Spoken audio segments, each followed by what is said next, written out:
Yo! Hello, everybody. Welcome to the Sunday night episode of the All About Aviation channel. Tonight, we just play some games. We're gonna play a little simulator because we got to play a little simulator, and we got some other games on tap. Might do a little Saints Row 4, maybe a little No Man's Sky, a little train simulator, maybe I don't know. But I spent a good chunk of the day today setting up my flight stick for the Chinook helicopter that I have for Miltech Sims. So I want to kind of try flying that around a bit. Let me kind of go over the controller scheme that I have set up here. So let me show you guys this. So anyways, here I am. Hello, welcome. Please become a member. Super chat. You know, the best kind of nation's a donation. You know what I mean? Super chat. Leave a like, comment, subscribe, do all that shit. Subscribe, member up, and like my shit. So I usually set up a controller with this flight stick for each individual aircraft that I fly. So the camera and the menu are all the same. For the power management, the regular throttle lever I'm using for that as well. Brakes, I set rotor brake and the parking brake for these bottom two buttons down here. For all the exterior lights, I did set up. So I have taxi. Let me see exactly what these lights are, because these are not the actual lights that they operate, but I had to choose these lights for, according to Miltech Sims. Let me go back to their page and I'll tell you what these are. So, all right, so the landing light. Okay, so button number 1 is the pilot searchlight. Button number 2 is the co-pilot searchlight. The hang on a second here. Landing light. Yeah, okay. Landing light is the pilot searchlight, right? The taxi lights, right? That's the co-pilot searchlight. The wing lights, number 3. That's the top collision lights. The beacon lights, number 4. That is the bottom collision lights. And then the formation lights are number 5, the logo lights. So then we also have setup. We have under primary flight controls. So water rudder, that's what we use for releasing the water bucket. So there's some fire missions where you got to put out forest fires. I think we're going to try that one tonight. So button number 6, which is this one right here, that's going to be for that. And then the cyclic longitudinal axis and the lateral axis, that is just a regular, and the rudder, that's just a regular main flight stick, you know, side to side, up and down, twisting it. And then these increment tail rotor and decrement tail rotor. So it says button 22 plus 1 and 2. So this lever here, which we normally use for flaps, if you push that all the way forward, that becomes button number 22.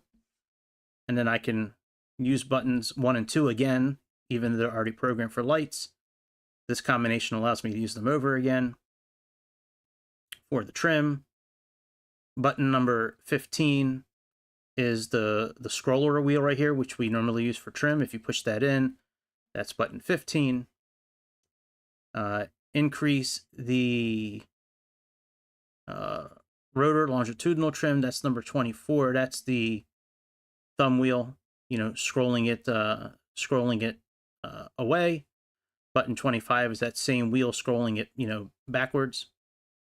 And then we have rotor, increase rotor, lateral, and decrease rotor lateral trim. We have button number 22 again, which is this lever all the way forward, plus buttons number 3 and 4. And then we also, I thought I had numbers 1 and 2 set as well. Oh yeah, we already went over that, numbers 3 and 4. So that's kind of the controller scheme. the menu and the cameras I left the same as as all the other planes. You know, right, left, forward, and back is this POV joystick right here. Side to side and in and out, that's this joystick right here. And then I use the mouse, holding one of the mouse buttons in and moving it around to like look up and down and side to side. So let's go ahead and let's try one of these little missions out that they got. Let's just go to any kind of, any kind of base. And we'll go ahead and click on the tablet, and we'll try one. The problem I have with some of these missions right now, and this helicopter in general, is that there's no altitude hold, there's no heading hold, and the cables that you use to attach the different implements underneath, whether it's a vehicle or a water bucket, they will snap very easily. And when you're forced to fly manually the whole time, it makes it a little tough. So, if the update's coming out soon, now that the update 15 is out, this update will come out pretty soon after, according to Miltech's, website. So, all right, let's go ahead and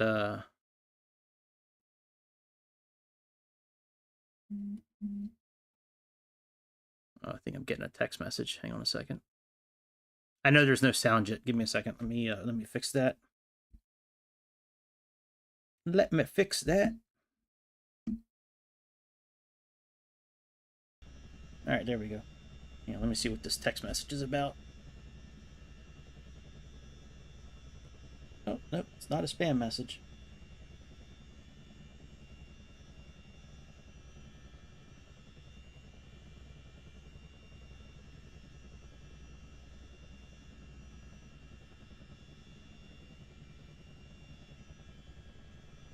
All right, let's go to...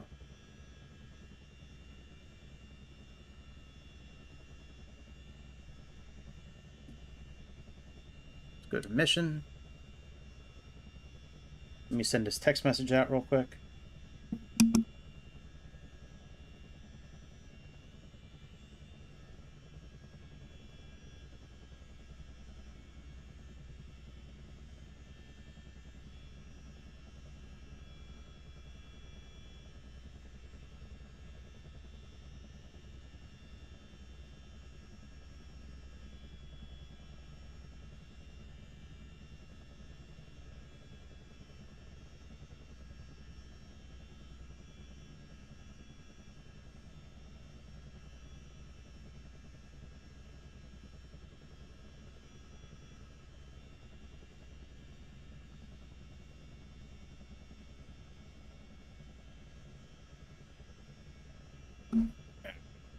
Let's see here. So we have Canadian Rockies, Los Angeles, and London. Let's read a little bit, see what's what. So Los Angeles, known for sprawling cityscapes, now facing a critical emergency in this hypothetical scenario. Massive fires erupted at a large refinery located south of the city. Chinook has been dispatched from John Wayne Airport to assist in extinguishing the fire. All right. Total of 35 minutes, 30 miles. Load the firefighter bucket on your aircraft on the EFB load tab. Take off from John Wayne, heading 290 towards HAWWC. Use the handheld GPS, for the flight plan. Assess the scale and intensity of the fire. Find the nearest body of water and fill up your tanks. Aircraft must be less than 20 feet above ground for at least 3 seconds. For the bucket to fill up, fly directly above the fires. To extinguish them, the water will drop automatically. Repeat until fires are extinguished. Wow.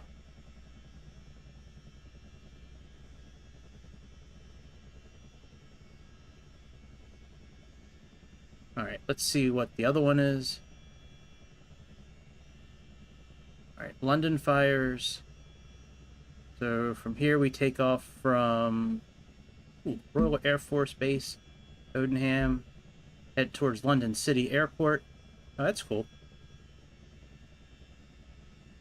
Alright, and what is Canadian Rockies? Whoa, 60 miles. Alright, let's do LA. Let's give that a try. Let's click launch.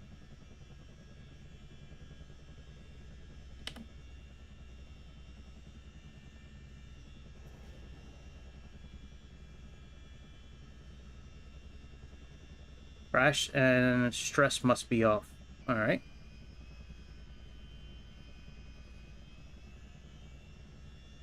I've only done one of these missions, and it was like picking up people at some hot zone and then like dropping them off again. Alright, let's turn off, what does it say? What kind of damages we gotta turn off? General options. I think this is under general options. Under traffic? No. Oh, you know what? I think it's under assistance, actually. Yeah, failure and damage. Okay. Alright, so let's disable all of these.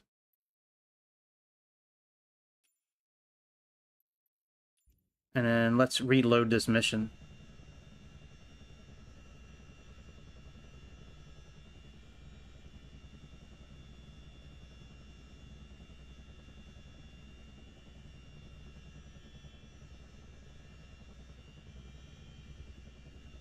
Boy, it takes a while to load this thing, doesn't it?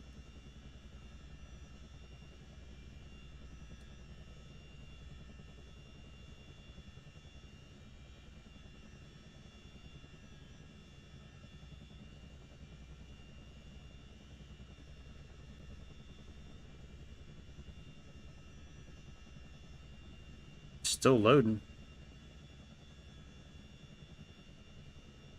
Alright, let me, maybe we need to wait for the new update to come out for this to run properly. Let's turn the HUD off on the inside.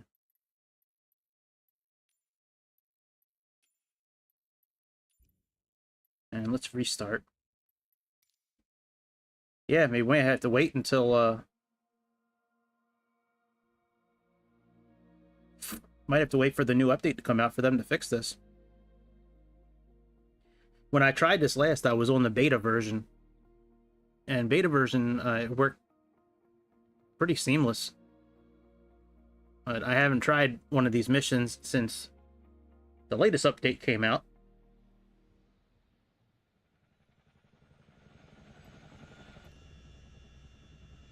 Part of it could be that I have photogrammetry turned on, but I think we need that on for these missions. Alright, let's go launch.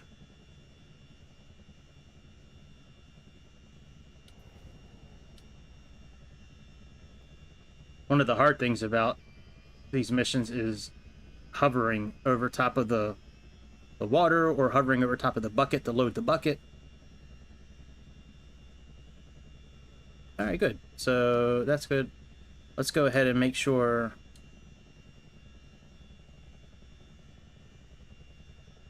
What is going on here?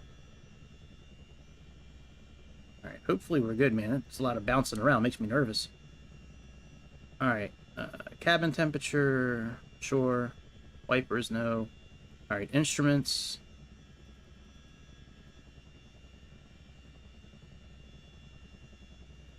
Alright, center console, pilot instruments. Center console.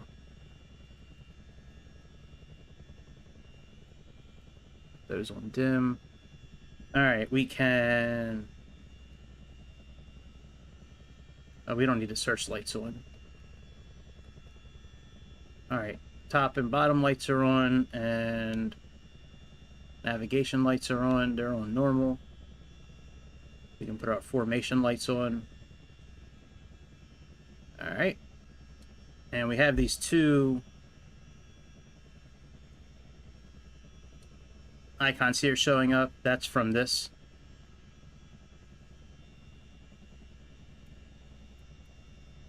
So this is going to be eventually for you know, heading and altitude hold when they finally start working. As far as my knowledge, they don't work yet.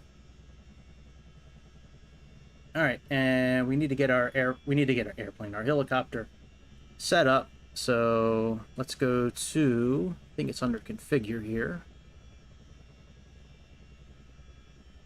All right, so we need the portable GPS, and we need, all right, we need the active that, and we need to have the correct setup for the bucket. So let's go external, let's go bucket, and it says hook middle, so we got to change this here to mid, and now this here is gone. This gives us our height over top of the bucket, and this shows us, like, when we're zeroing in over centering it. It's really difficult, and maybe it'll be easier with the flight stick, but it's been very difficult so far to hover over these things and get them going. Okay, so we need to take off from John Wayne Airport, head 290 towards waypoint HAWWC. So let's go ahead and get that set up.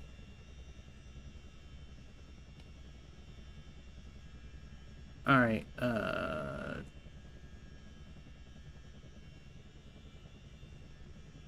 KSNA.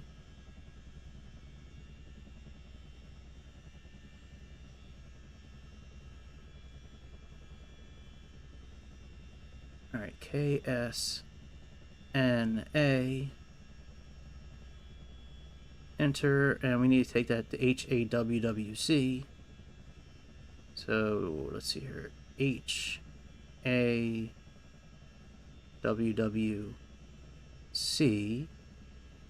Enter.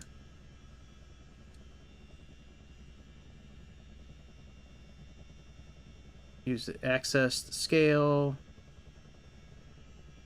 And an option KSLI. All right, we can always plug that in later if we need to. All right, let's take off.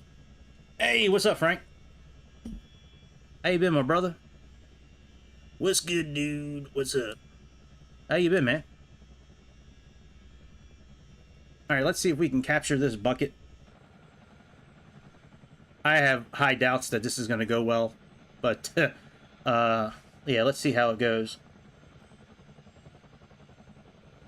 I know the HUD being on the outside takes away from the realness of it, but it's kind of necessary. So, yeah, I'm doing pretty good, man.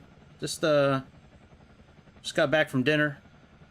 Going to play a few different games tonight for a little bit, then get ready for tomorrow. But yeah, all in all, things are okay.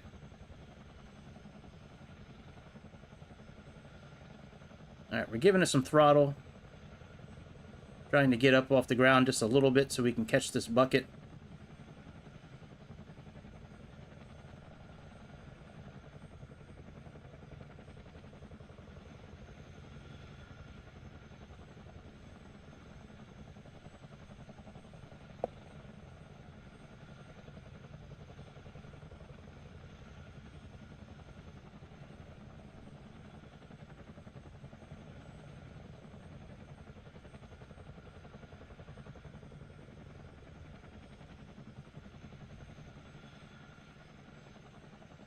Let's set this thing down for a second.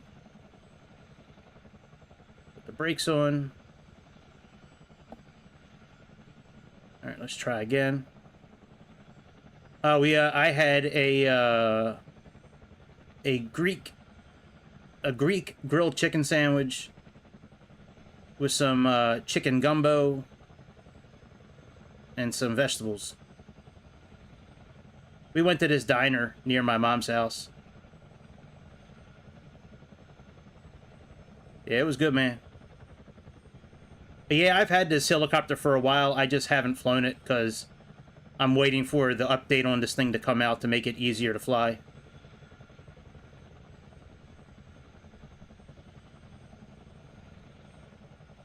But yeah, I've had this thing for a while. Oh man, steak is great.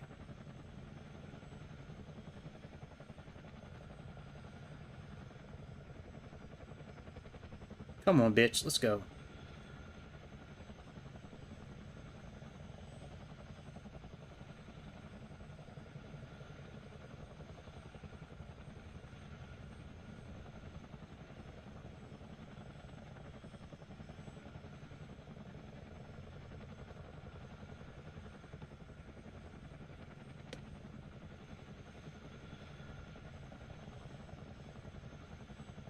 I know there's a thing on the inside to help track this thing down, but I've always found it much easier just to stay outside.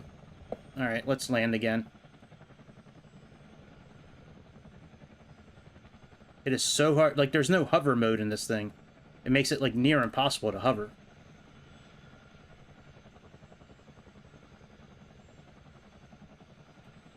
Oh, you know, I don't have any brakes set up. Hang on a second. Let me set up brakes. Let's go to controller. Brakes. At least I don't think I have brakes set up.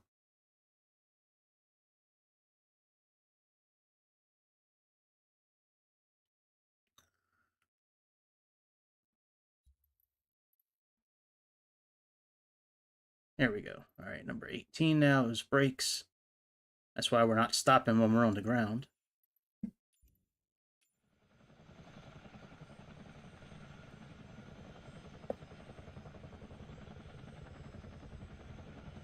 Like, once we get up in the air and get this thing... Once we get this thing connected, everything will be fine.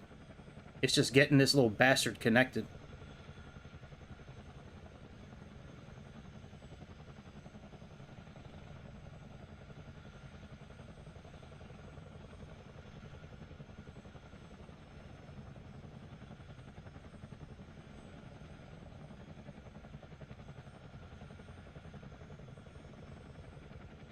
You gotta be kidding me. Motherfucker. Shit was lovely. Yeah, man. That's what I'm talking about. Yeah, I love me some steak. Alright, let's do it this way. I think last time I connected one of these things, I was, like, right up and down on this thing like this.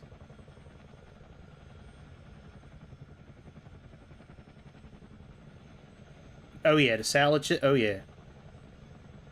Yeah, you ain't got no room for salad when you're eating a steak, that's for sure.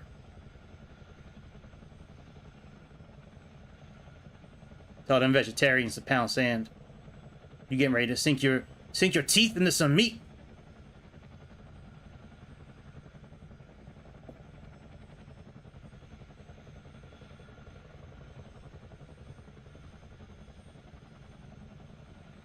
Come on, I'm right over this bitch. Let's go. Connect this thing already.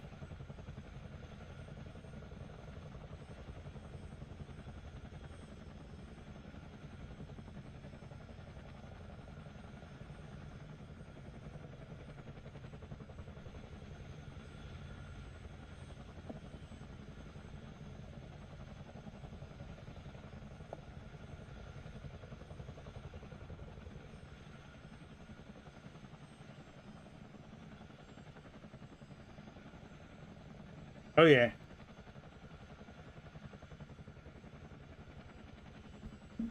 Oh, I got you. All right, maybe we can use this tablet to help us out. I don't think it's going to help. I've never had much luck using this tablet to help, but we'll see.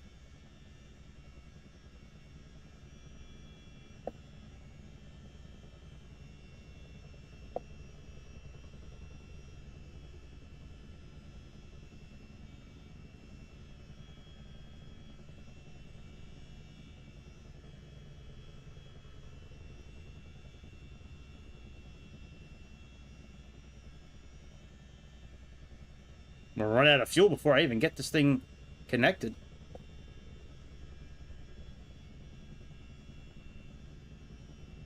What's up, man? I don't know. I haven't talked to you in a while, so what's up?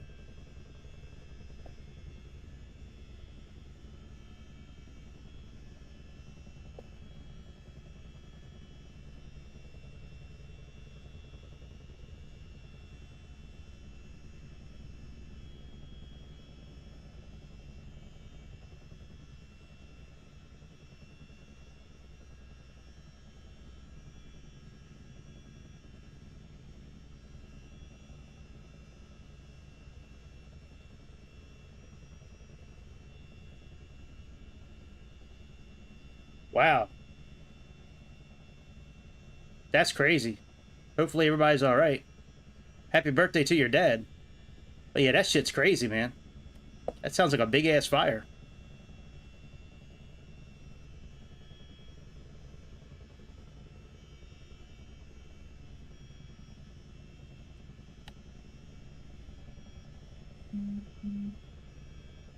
Man, fuck this game, man. Fuck this thing.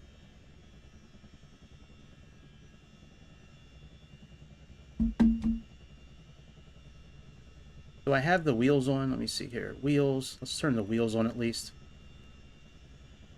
Alright, swivel. I can just drive over it, maybe.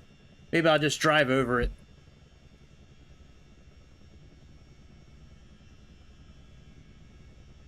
And then just take off from there.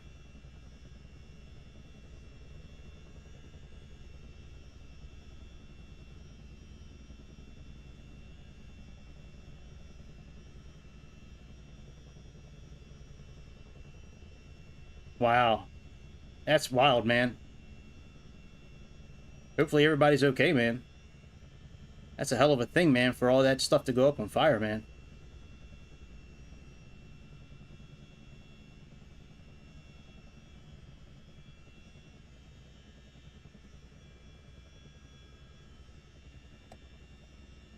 Alright, so we got this right here.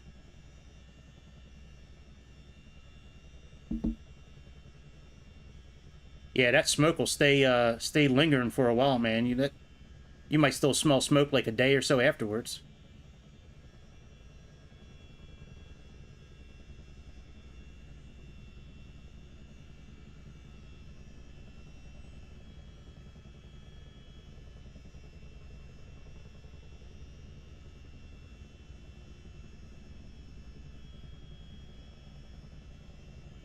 How many seconds? 5 seconds? Jesus, God almighty.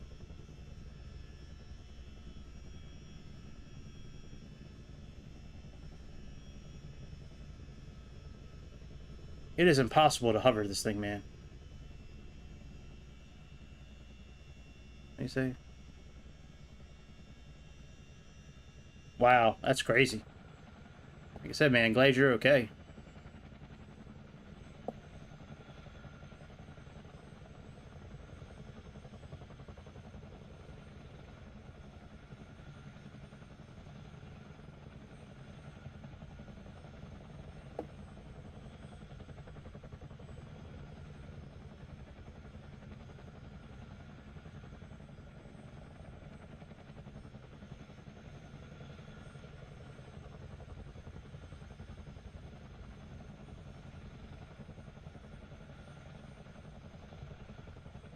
Why is it so impossible to hover this thing?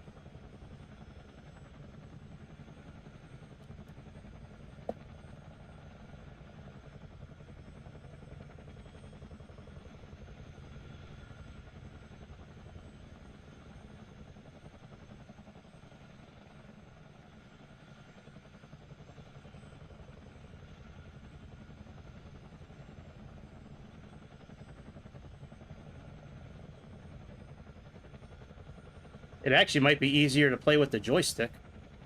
Like the regular Xbox controller. I had an easier time with the Xbox controller than I doing with this thing.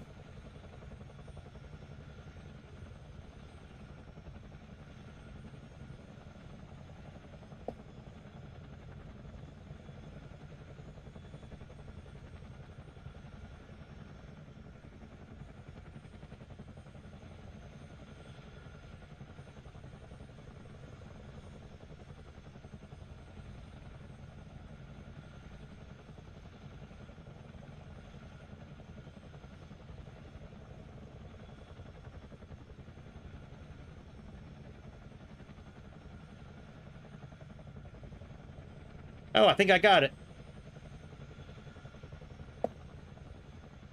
Yep, we got it. Alright, now the name of the game will be to not fuck up and go too fast or break the cable that it's attached to.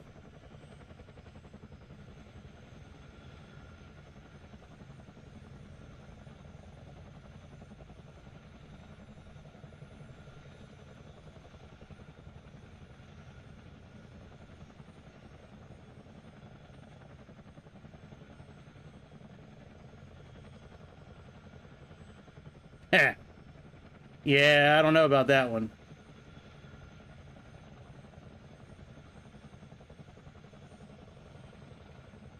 I don't know if that's going to help us in this situation, but we're okay now as long as we don't, you know, do anything to go too fast or make any kind of sudden movements, really. We really can't go that fast either. Oh, that's wild, man. Yeah, that's just bad luck all the way around. Fire truck electrocuting the damn thing. You needing to get checked out by EMTs.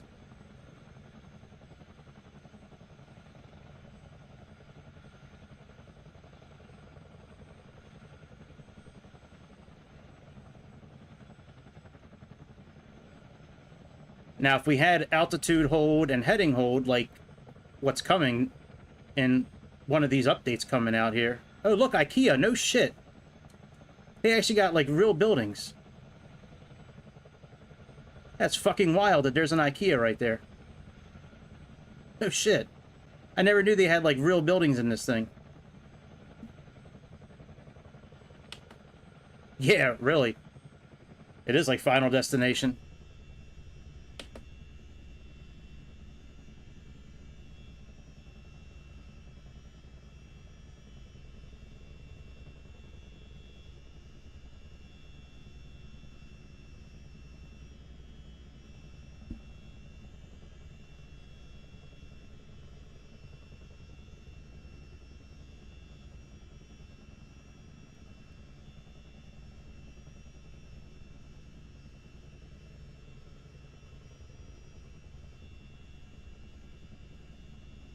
Just what they need.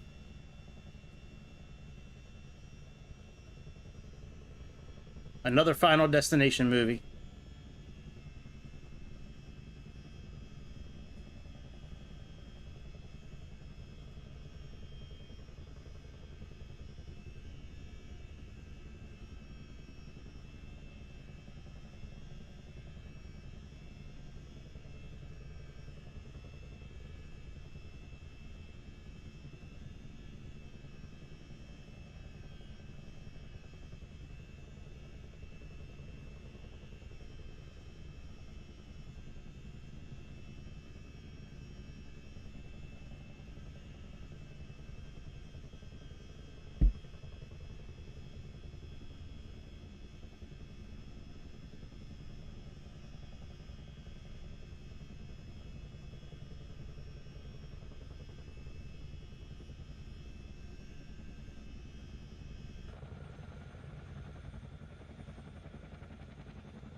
Nah, movies nowadays, they'll never...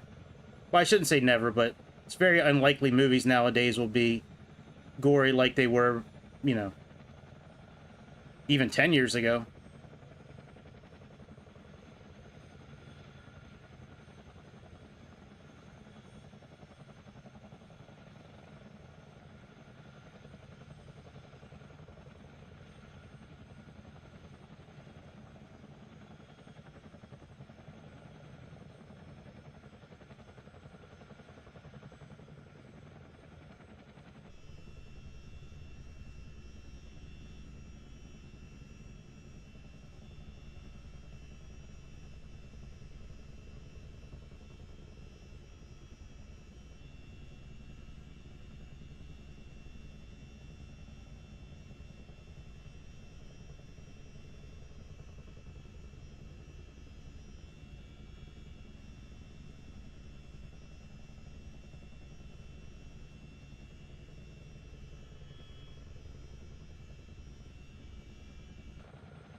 Yeah, I mean, like, even like the Saw movies, like, they're nowhere close to what they were back in the day. And Saw movies used to be really, like, really gory. Not anymore.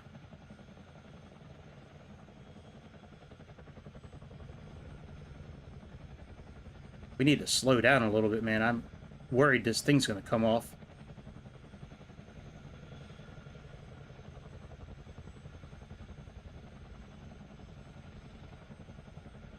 Pitch the nose up a little bit.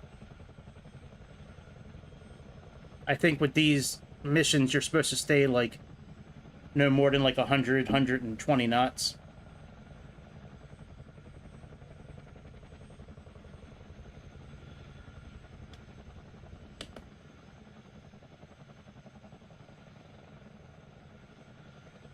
That's such a bastard getting these things connected, man. Every mission where you have to connect shit to the bottom without a hover button, man, it's like almost impossible.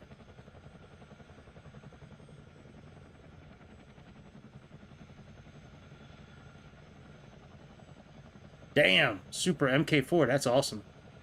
You can brag about that shit. I don't care about that. That's awesome.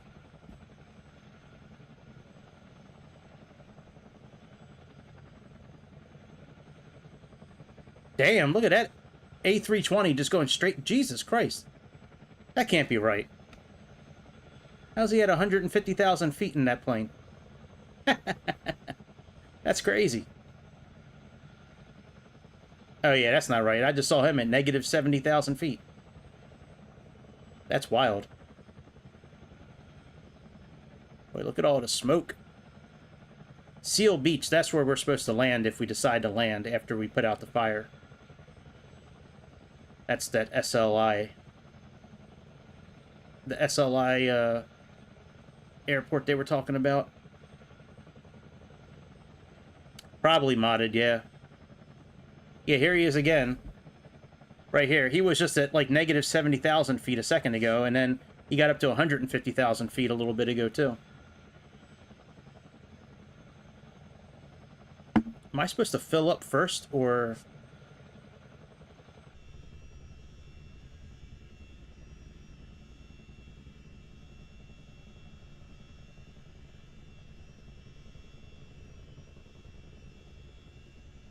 Assess the scale and intensity of fire, then find the near... Okay, then find the nearest body of water. Okay.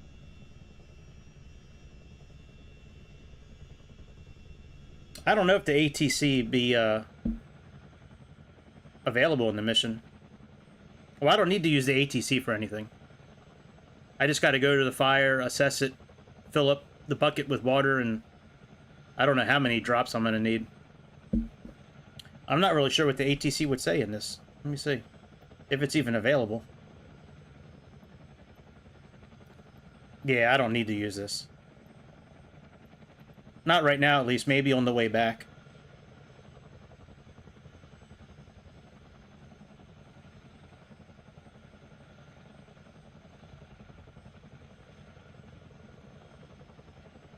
Yeah, I should. If somebody's got a backyard pool, I can use that. See, I want them to start putting this autopilot in here so I can go to a different camera. Like I usually do, where I go, you know, into these, like, fixed camera views.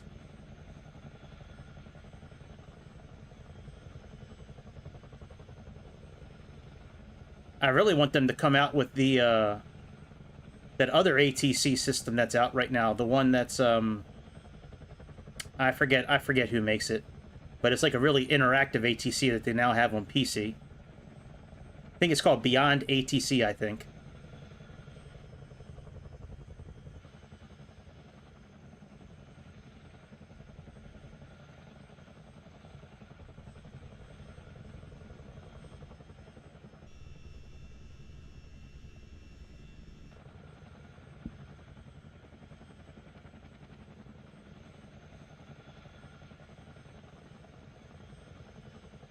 That must be LAX where all that action is right there.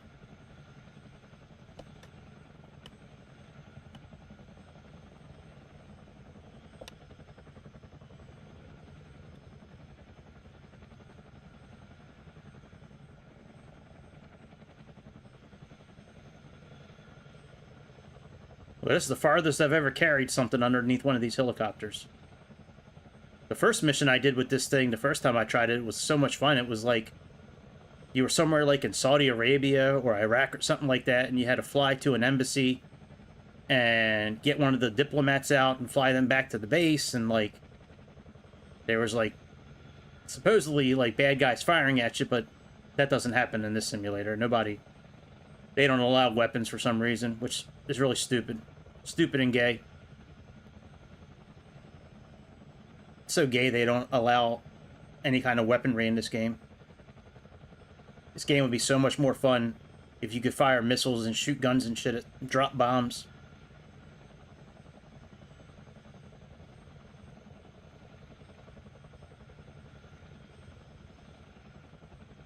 I'm not sure how much longer we got, actually. Well, it did say about 30 miles, so however long it takes, I guess.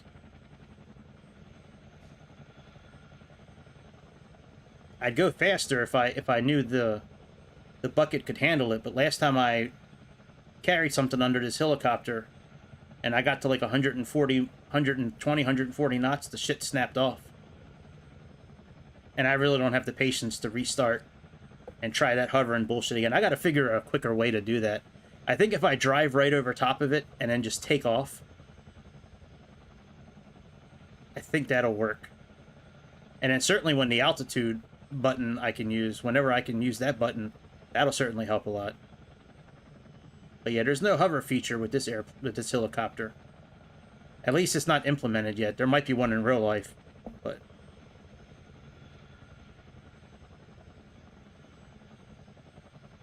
what's up, man? Are you on summer break yet?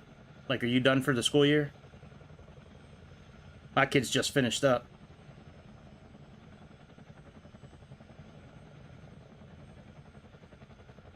Well, I think I see a fire all the way out there.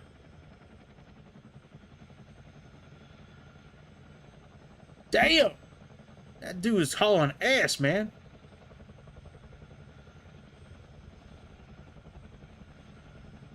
Oh, he's in the Dark Star, no wonder. Damn, June 29th. Oh my god, that is a long school year. Jesus. New York sucks. Sorry to say that, but that's crazy, man. That you got to go to school that long till... Like, when I was growing up, we had almost 3 whole months for summer break.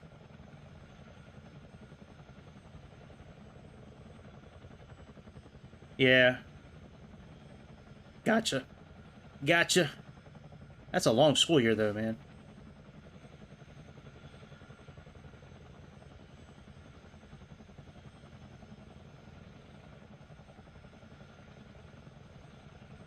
Alright, I think that's our fire right in front of us.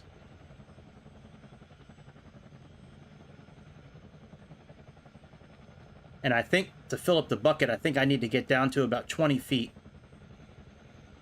I don't think the hovering is going to be such a big deal. Now, if I have to stay in one place, that's going to suck. But if I can, like, skim the water and still move forward or backwards, it'll be fine.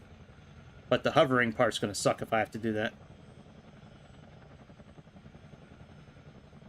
What you going to be? You going to be 13, right? Yeah, man. You getting there. You're going to be an adult soon enough. And you got to do real world shit. Get a job, pay taxes. Spend stupid amounts of money on girls.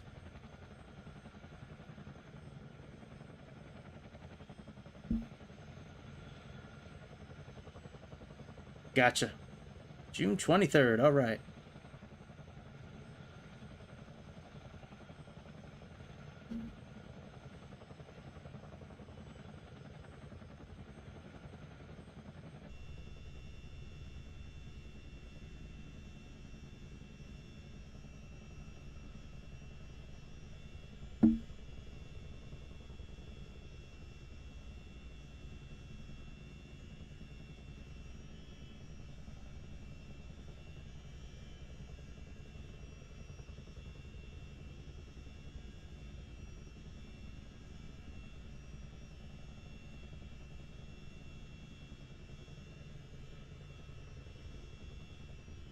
Oh, is that a navigation button there? Let me see.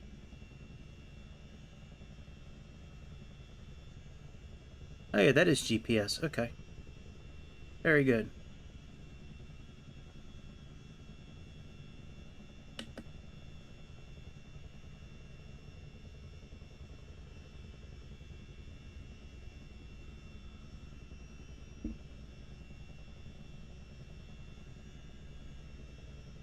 Pretty soon you'll be in high school, and then high school for me at least. Once I got, I mean, ninth grade was okay, but once I got into 10th grade, man, I started having so much fun.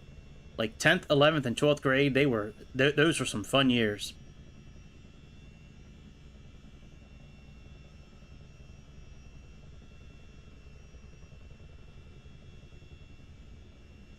Fly directly above. Okay, aircraft must be less than 20 feet above ground for at least 3 seconds. You do have to hover. Oh, that's a bitch. We're probably going to fail. Oh, whatever. If we fail, we fail. We'll just go to a different game. That's fucked. Right, yeah, I remember you saying that you wanted to go do criminal justice and shit. That'll be fun. That's a good career, man. I think if you could be like something with forensics or what at F-22, man, just scrape the ground. Damn. Yeah, if you could do something like with forensics or I mean, that'll be a good career. Or if you become a lawyer or you know, something like that if you're going to do criminal justice.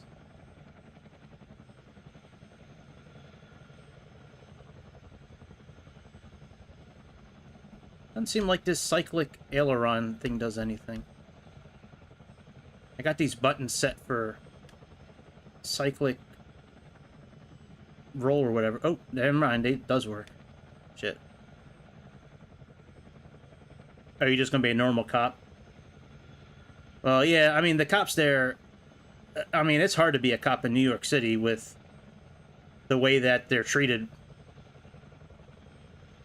I mean, I'm sure a few of them are bad, but I mean, you know, when they get water thrown on them and get run over by a naked woman in their own police car, and that woman gets off and doesn't, like, and it's not found guilty, and no bail, you know, somebody could murder somebody and they get let out, you know, the same day. I mean, it's got to be tough being a cop in New York with the some of these laws they got set up. You should become like a, oh, that might be our fire right there, actually. You should become a, like, Capitol Police down in D.C., man. Those guys, I've met a few Capitol Police officers in the past. They make awesome, they make really good money, really good benefits.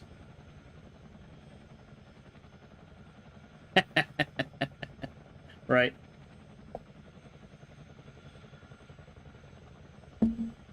Right. Get a canine unit. Oh, big old golf course. I think that's a golf course.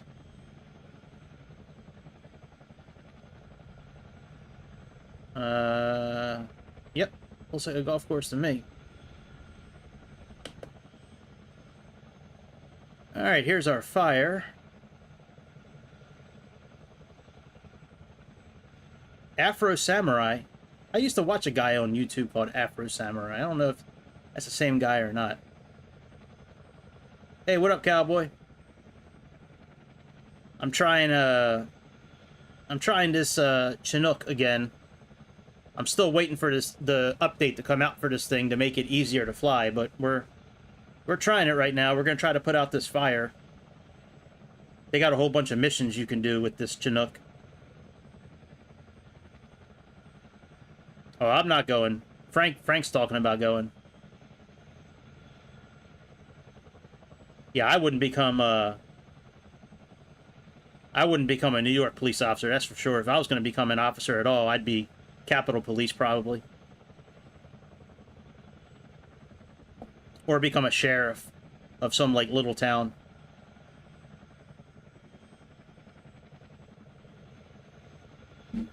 Wow, 27 years with a badge. You probably got some stories, my friend. You probably got some stories.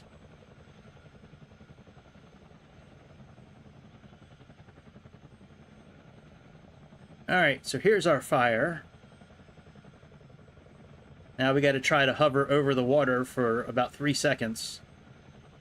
Less than 20 feet.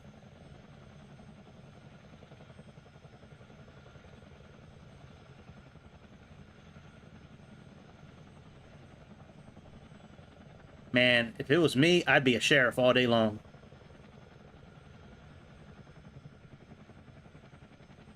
Yeah. Yeah, I don't know if he's gonna... Oh, we can use this water right here, actually.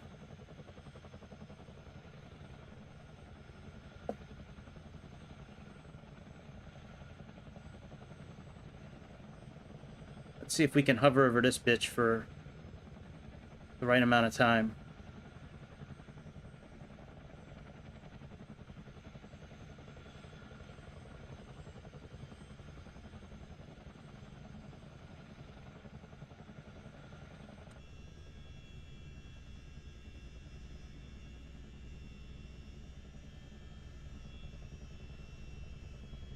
Actually, it's probably going to be easier going over the ocean. No, bitch! Oh, we're done. We're done. Oh, well. We'll wait for the update to come out. Damn. We will wait. Damn. Should have just went to the ocean.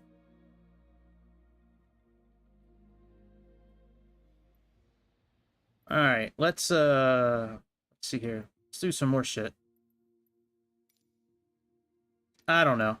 I changed the camera angle. Next thing I know, I was like upside down. Alright, let's go.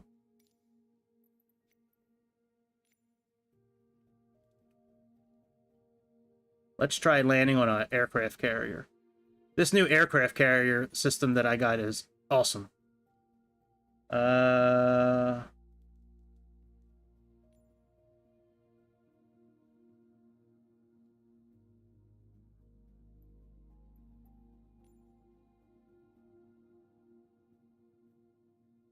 yeah, I got the F-14. Off the coast of India. I'll try this once or twice and then probably play some other games. Baltic Sea. Is that a moving carrier? I want to use a moving carrier. French Polynesian. Static. Key West, moving carrier. I don't want that one. Where's an FM one? Here we go. I want a Ford class carrier.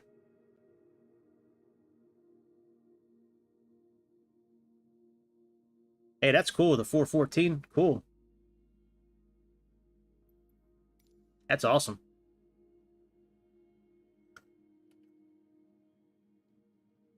Yeah, Grease bought me this plane. He bought me this plane like a week or two ago. Yeah, he bought me three. I think he bought me 3 airplanes, I think. 2 MiGs and this one. Oh, yeah, and I got the Spitfire, too. I'm not sure why he bought them for me, but he sent me the money for it, and now I have them. Yeah, I was trying to ease down to get that bucket into the water, and I changed my camera angle. I looked at the chat. I looked back at the screen, and I was upside down. All right, well, I think we're good.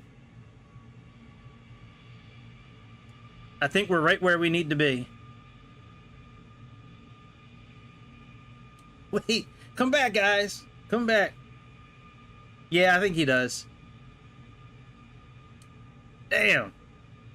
Come back. Come back. All right, let's go to the hangar. Yeah, so this aircraft carrier from Miltech Sims, we can... Oh, yeah, let me change the controller setup. Hang on a second.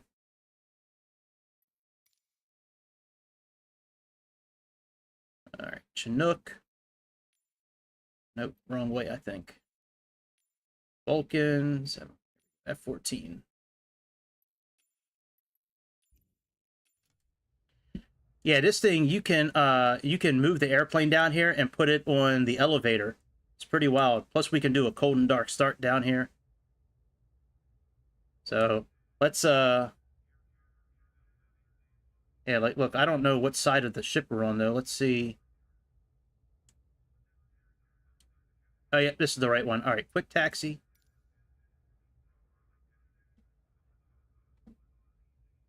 Okay, we got to remove the park and brake.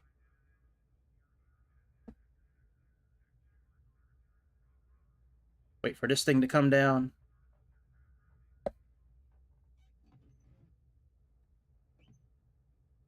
But yeah, this carrier system from Miltech Sims is awesome. We can actually have this thing bring us up to the flight deck. And we can get on it, or we can just go right to the flight deck. Go to runway.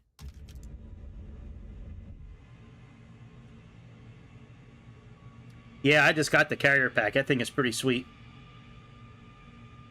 Alright, and let's go ahead and get lined up.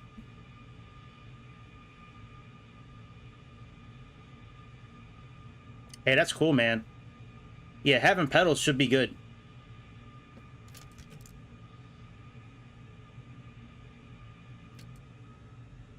Yeah, that's one thing I'm still on the fence about, if I need pedals or not, because this flight stick does really good, like, twisting it for the rudder, but part of me really wants to get pedals. I'm just not sure if I, you know, if I'd really use them or not. And the way I have everything set up, I think it's a little difficult to have the pedals set up how I have everything set up.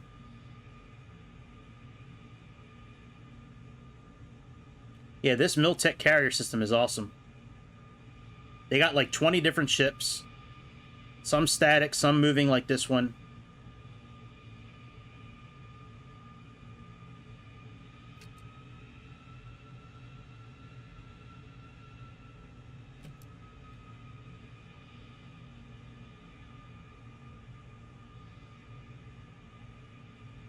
All right, very good. Let's put the parking brake on. Gotcha. Well, maybe the, oh yeah, put my tow hook. Put my nose down. Maybe the time the new simulator comes out, you'll be able to get your PC.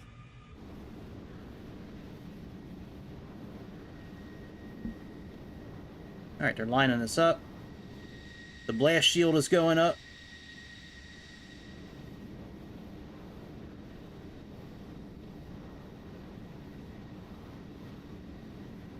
Okay. All right, we got to click this button now.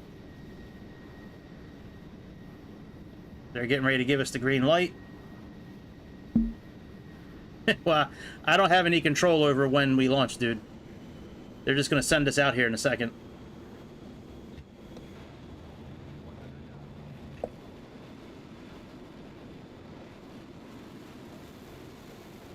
Woohoo! I love this airplane, man. This has always been my favorite airplane out of, like, every airplane that ever existed.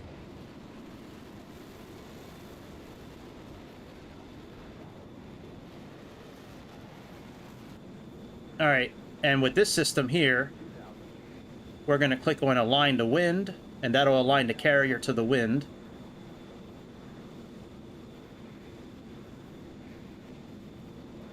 And let's go ahead and contact the carrier.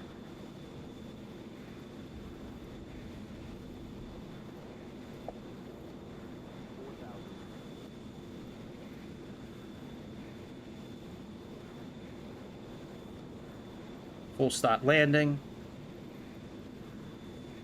All right, very good. And now we have the distance, the bearing, the heading. The documentation that came with this thing, it's like 90 pages long. And they gave a really good description on how to land on these things. I've landed almost every time on these carriers, but lining up they kind of gave a pretty good like description of how to circle around it and like what height to be when you're circling. And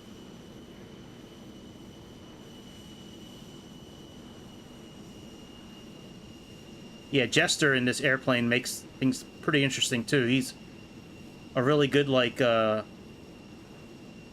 type system in this airplane that really helps, like if you're doing cold and dark starts or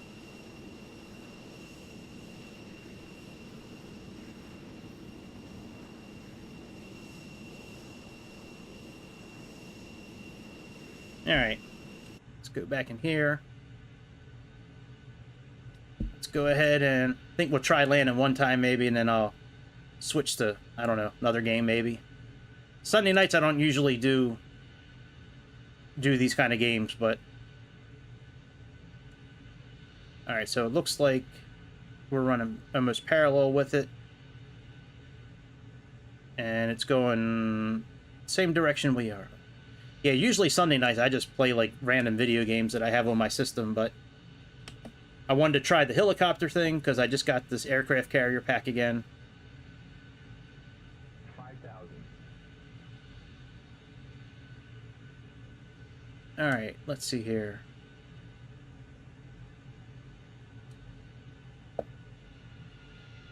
All right, let's start spinning around. We'll probably make 2 laps around the, probably 2 laps around the aircraft carrier before we actually land. We do got to get quite a bit lower in altitude too. We should be around 2,000 feet when we make our final turn.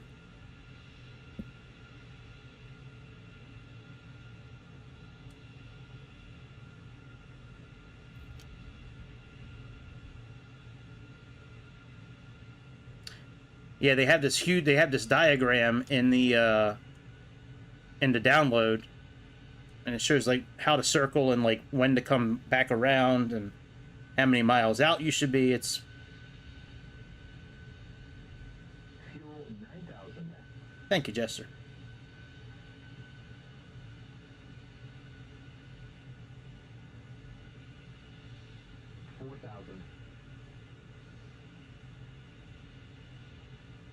All right, let's start making our turn back around again.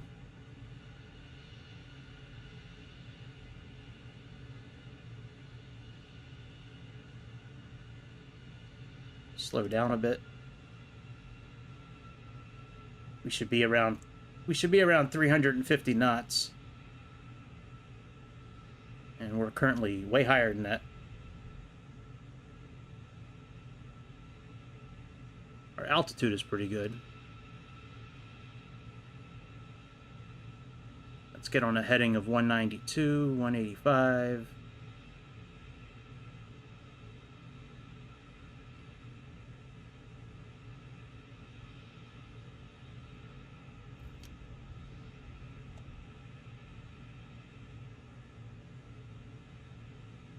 All right, speed is getting better.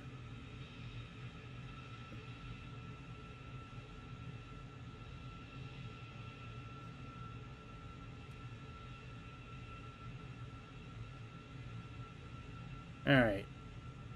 We're about 2,000 feet. That's good. Let's make one more circle around.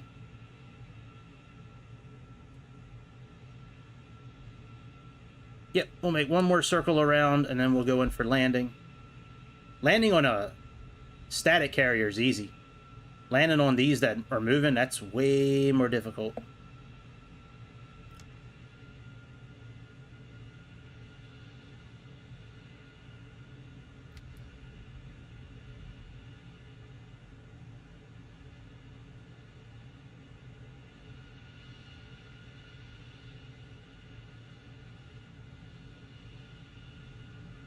Whoa. Is my control... Hang on a second. Is my thing on precision? Hang on a second. Let me make sure my controller is on precision. Rudder lock, orientation, touchpad, lighting, Bluetooth. All right, stick performance, profile, standard. Yep, precision. Okay. All right, it is on precision. All right. Alright, let's put this thing in for landing here.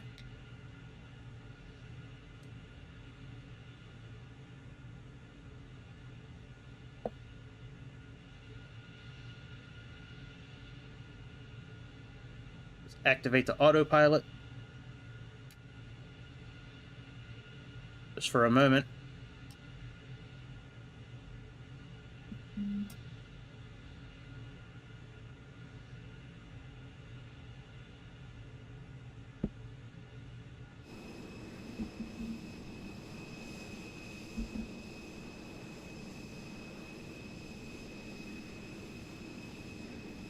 Alright, let's see where we're at here.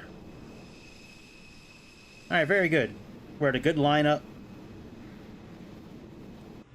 Let's disengage the autopilot.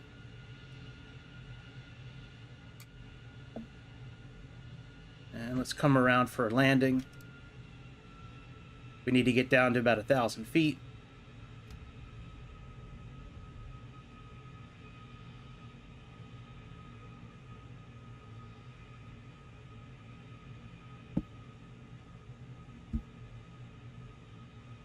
If we can, 1,000 feet would be good.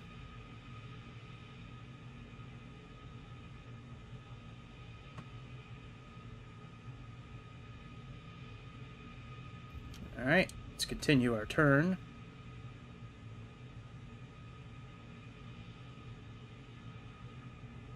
Alright, we're at about 200 and some knots. That's okay. Our wings are all the way forward. The wing is right here. That shows how swept out they are. So we're fully swept out right now. We should be on a heading of 250 something.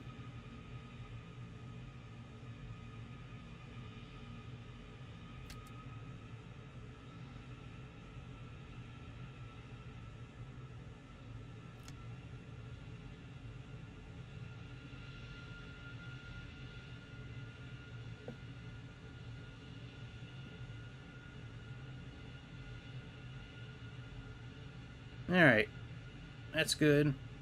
Let's put our landing gear down. Let's put our hook down.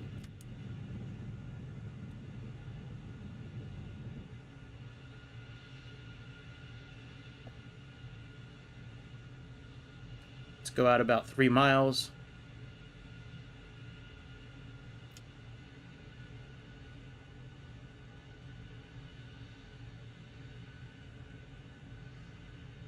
And we'll make our turn. Hopefully we'll land. If not, whatever. I've landed a few times on this moving carrier. I think I did it twice at the end of last night's show.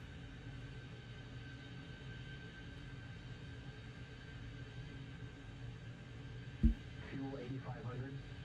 Alright, 3 miles. Let's come in for landing.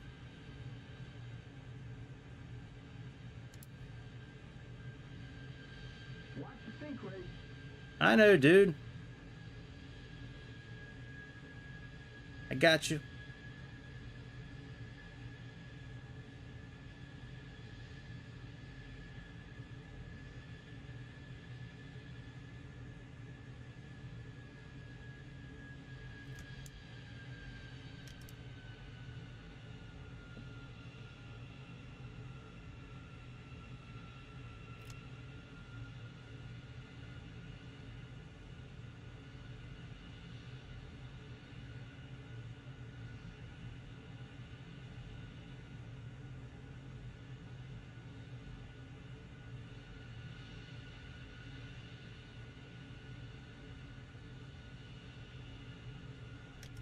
They might wave us off. We're a little high.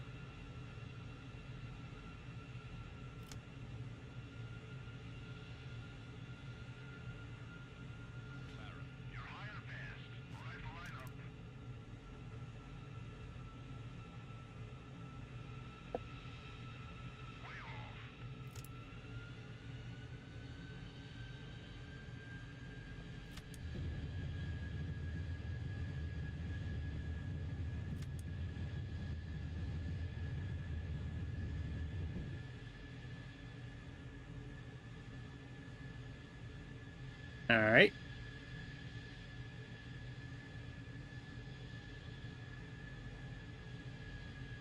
Go around again. Thought we were a little high.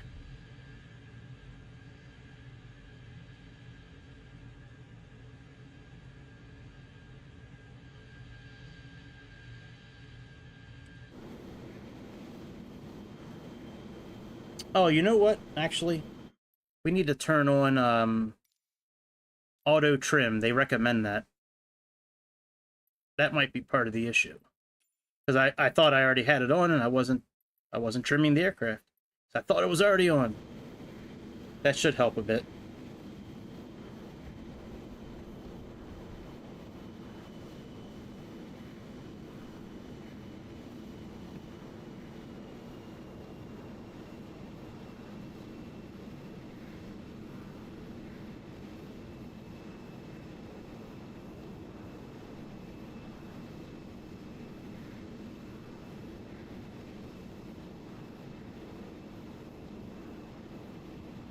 Fuel 8,000.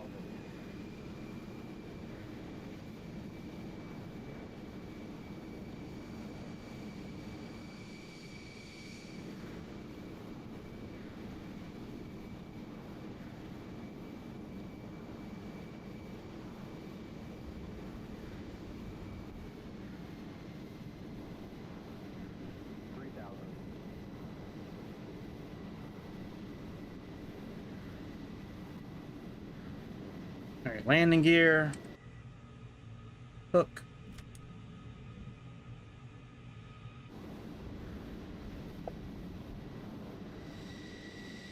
Here's our ship.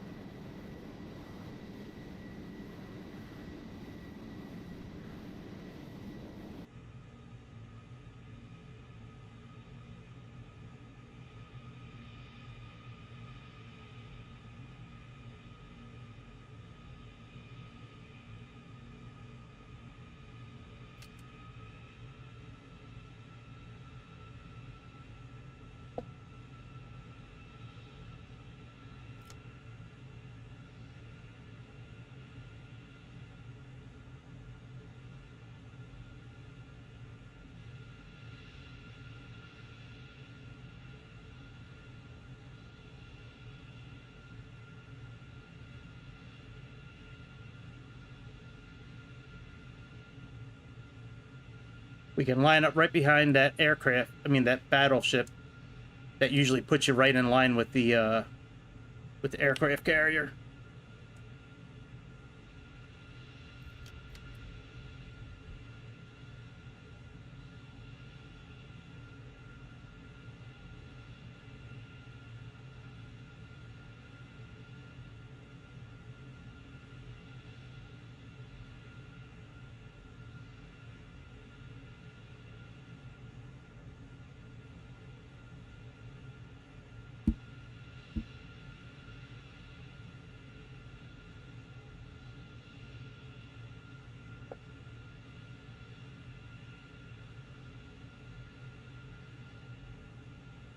And we can't set up a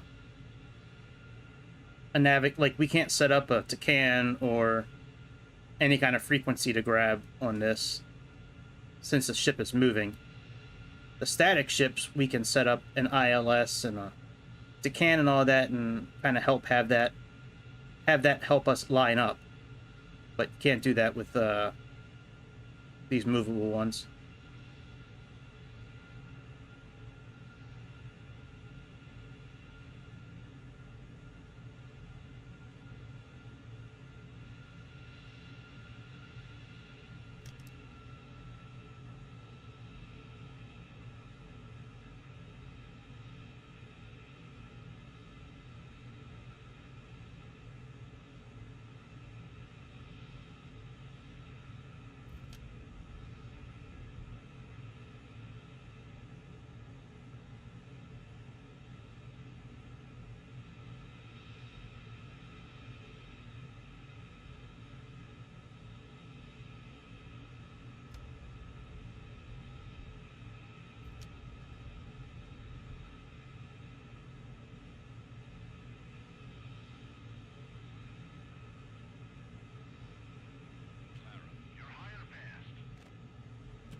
Fuck you.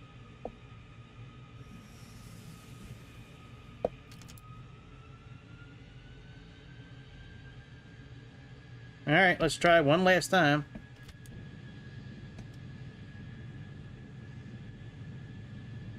It's difficult, man.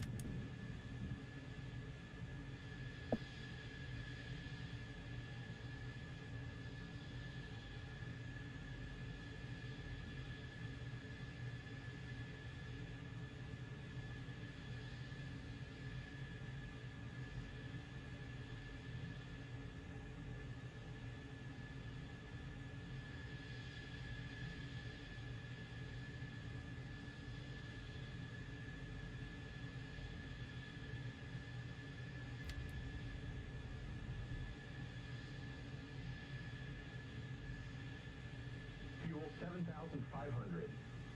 Thanks, Jester.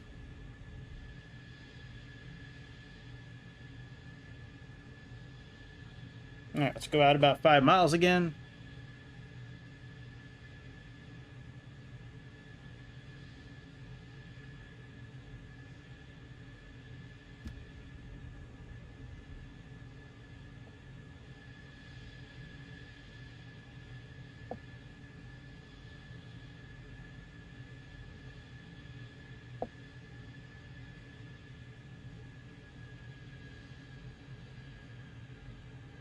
Landing gear's still down, that's fine. Put our hook down.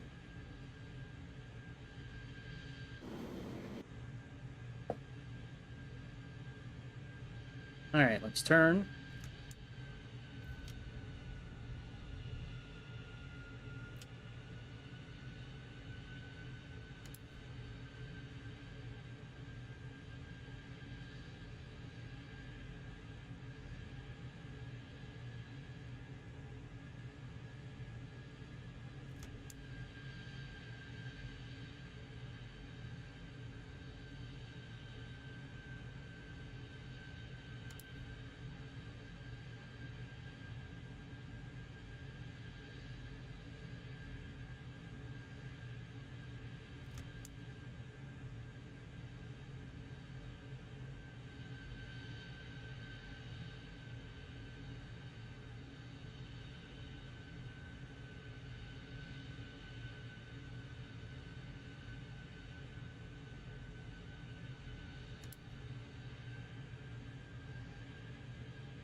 Fuel 7,000.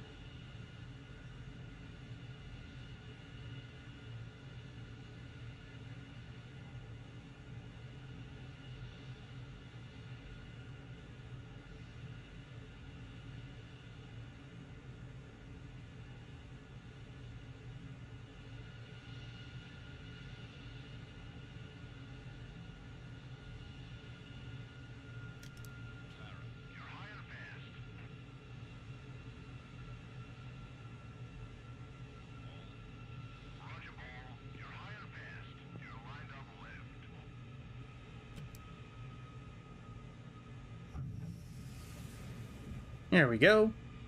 Beautiful approach, man. That through wire was earned. Nice. No grade, but below average. But safe. Alright, well, whatever. Hey, man. Rome wasn't built in a day, right? Alright, let's switch gears and do something else. Let's turn this controller off.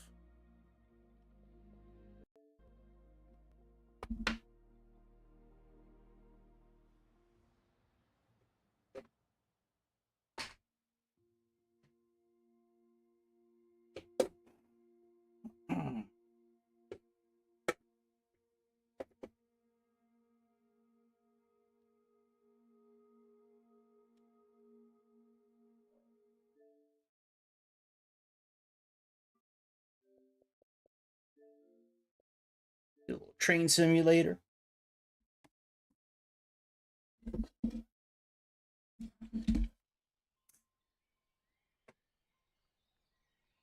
Yeah, that's fun, that Carrier Atlantis, man. I'm having a lot of fun trying that out, man. That's definitely fun.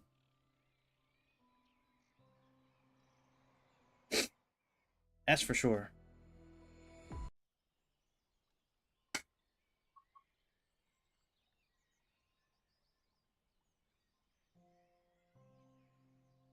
I think I finished that last one, the climb every mountain. Let me see.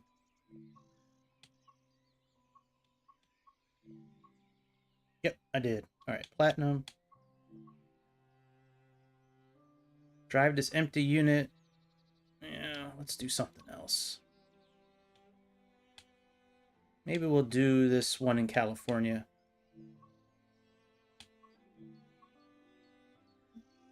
Let's see here. We got going back to Cali, in and out. Drive the Antelope train. Wow, 2 hours. Good lord.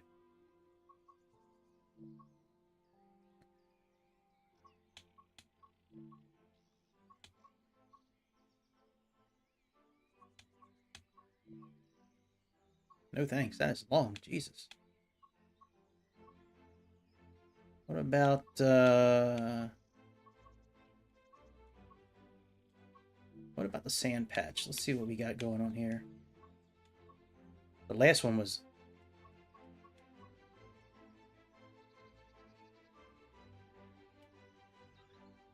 Hey, we could do this. 5,400 points.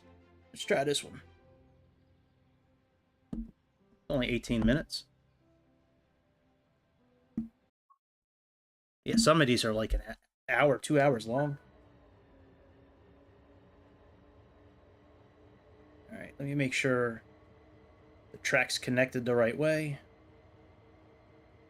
That's good. Where are we going? Down here. That's good.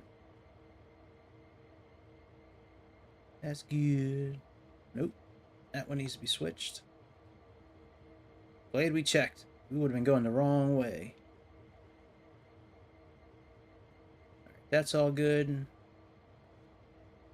That's good. That's good now. That's good. Alright, very good. Alright, let's get our train set up. Let's go ahead and get our reverser handle in. Put some lights on in here. Alright, reverser handle's in. Let's put our headlights to the front. Let's put generator field on. Put the number lights on in the front and the rear. How many trains we got here? Oh shit.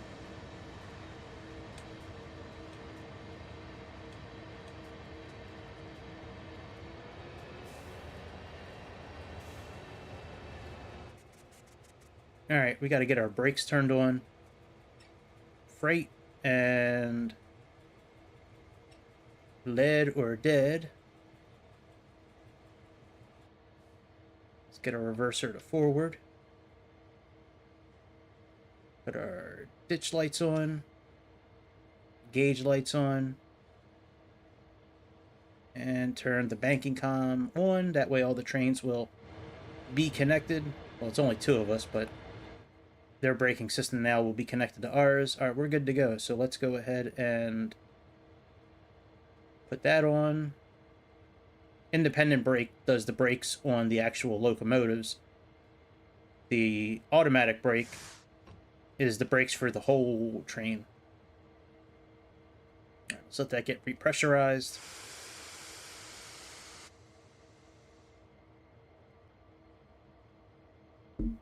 That's good. Let's ring the horn twice.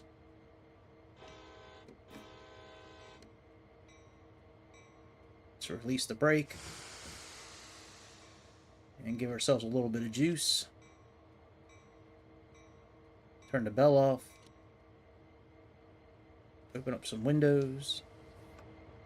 Turn this light off again. There we go. We're moving. God, I used to see so many of these trains when I was growing up. These CSX trains. And we're going to use the middle brakes for now. Those are the independent brakes that actually apply to brakes just on these locomotive engines. If we had more cars connected, we would use this brake or the dynamic brake. The dynamic brake is right here. But the throttle's got to be off, and then you got to have this in setup mode for about a minute or so before you can use it, and that uses the engine power to, like, kind of like reverses the engine in a way to, like, put the brakes on that way, so you're not actually using the brakes itself, you're using, like, the engine to slow down. It's kind of like reverse thrusters on an airplane.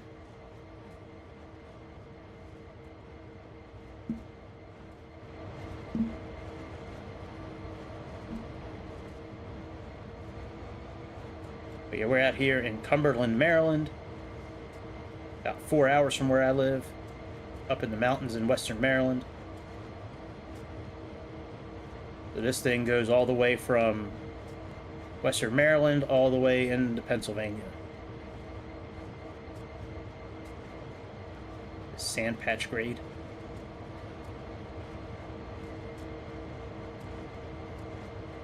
Alright, go as indicated. What are we doing here? Connect to 8 cars. Oh, it's just moving cars back and forth. These kind of missions are...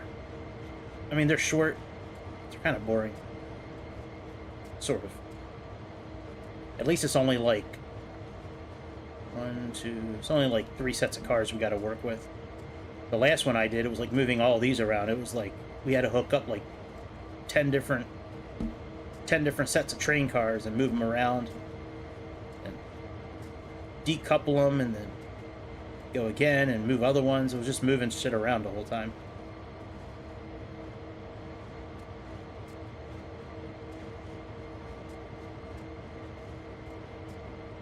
Yeah, I'm a big simp for this. I'm a big simp for the train simulator, man. I love me. This train simulator is so much fun, in my opinion. Yeah, I'm a big fan of this game.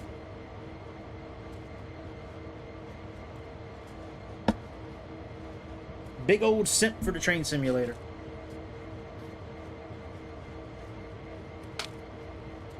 There's supposed to be an update coming out later this year that's going to make it a bit more realistic. Like like more trains will be available with cold and dark starts. You know, because right now, 90% of the planes, 90% of the trains you get into, everything's running. You just gotta like turn the lights on, maybe connect circuit breakers and shit like that. Like, it's very rare that you have a train where you actually do a cold and dark start in the train. All right, let me slow down just a little bit. Alright, and let's see what our track looks like. We can get out and change it, but it's easier just to do it from here. Alright, we got to stop there, so okay, very good.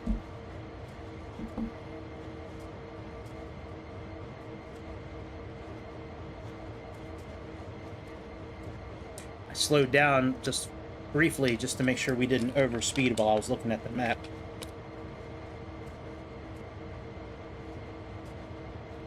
So we're probably going to have to stop here and then back up and attach some cars. And then move those cars somewhere, and then... That's probably going to be the name of this game here with this particular mission.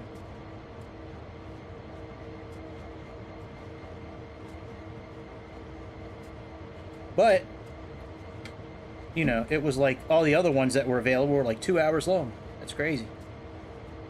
Those are good to do, like, when you got shit to do, you can just let it just go. You can, like, walk away from it for a while.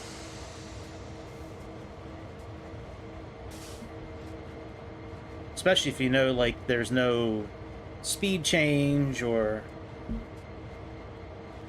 like the ones where you're going uphill, like straight uphill, you can just let that be on its own for half an hour at a time, because no matter what you do, you're not going to get past a certain speed because you're going up straight uphill.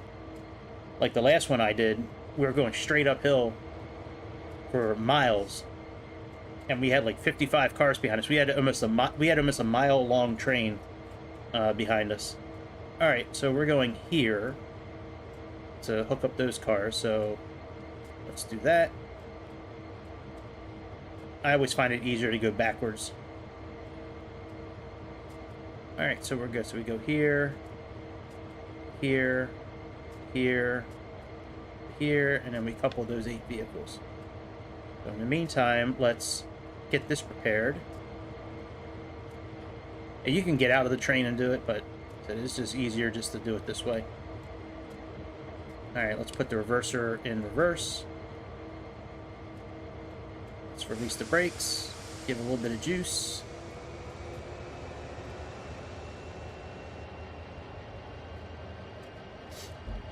Let's connect to these CSX cars.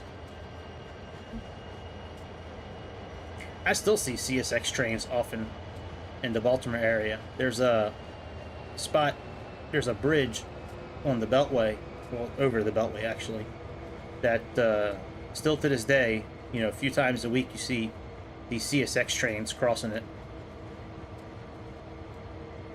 I think it'd be fun to be a train conductor. I guess that's what they're called. Train conductor? Yeah, I think that'd be fun. I think that'd be a fun job to have.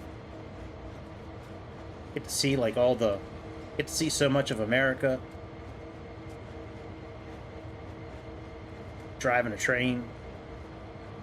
Got all that power rumbling underneath you. I think that'd be more fun than being a truck driver, just because I think being a truck driver would be fun to an extent, but just so many bad drivers out there and so many people that like intentionally cause crashes with 18-wheelers to try to collect like insurance money and shit. That's so stupid. I feel bad for the truck drivers that kind of shit happens to.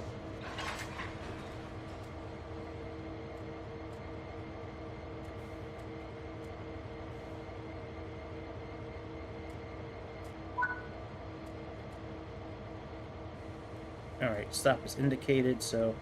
Yeah, these trains have a huge level of detail to them. I mean, like, look at all this.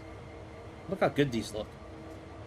Now, I am on a Series X, so that could be part of why these look so good. Man, they look so good. You got the fuel here. You know.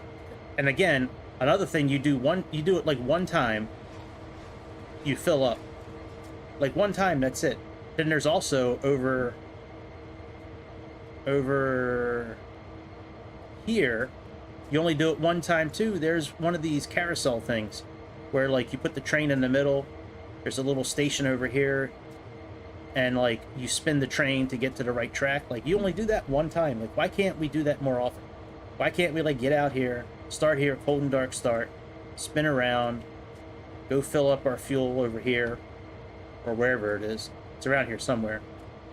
Yeah, I think this is it actually. Fill up our fuel, you know, and then go connect to the vehicles and take off.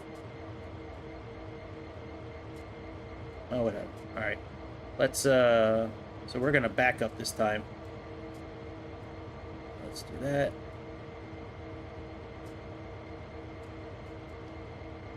Let's do that.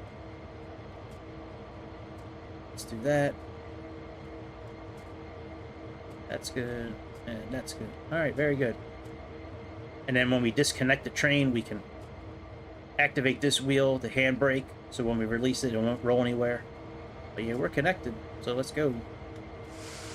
Oh yeah, we do need to, well, we can give it a little bit of juice, but we need to click on this button again. And we'll use the automatic brakes, these brakes here. But we clicked on this again, that way, you know, all the trains will, all the cars and everything will brake, you know, relatively at the same time. That'll send a signal to all these trains, you know, to activate their brakes. And you don't want to do the brakes too often, Because one, you'll lose brake pressure, and then it'll be really difficult to put the brakes back on again until the brake pressure rises again. But you also, the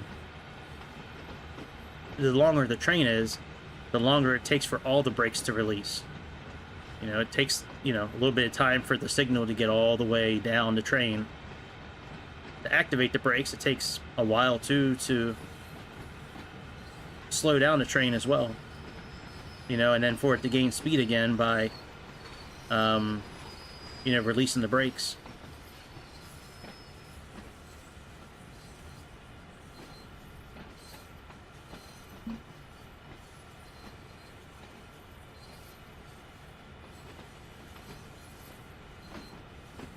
So I'm thinking this is correct, backing these up to here. I don't think they wanted us to like go down and turn around, and so I'm hoping that this is what we had to do. Yeah, I mean, like, we get close to here, look, it's got all, like, that's crazy.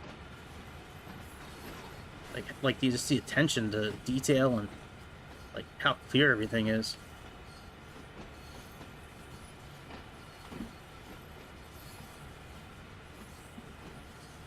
We're pushing uphill, so that's going to slow us down naturally.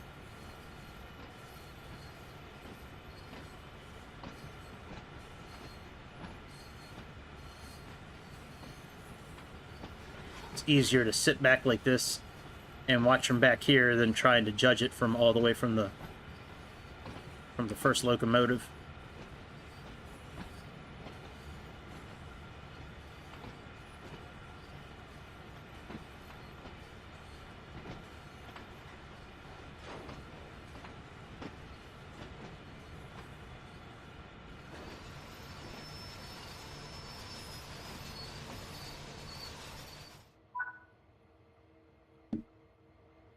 Alright, we'll get out this time and do it. So right now we're going to put on the independent brake to hold the train, and we can release these brakes.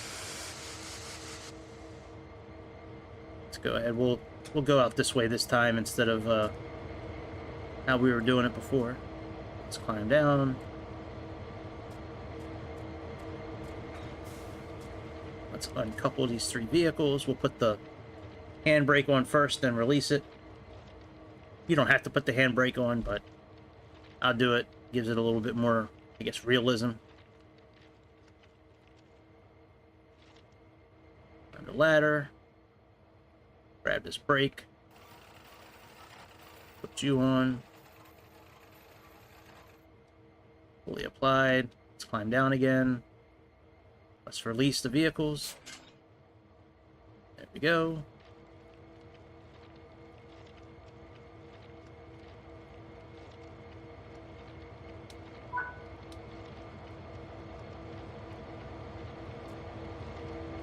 Alright, we gotta go and indicate it again.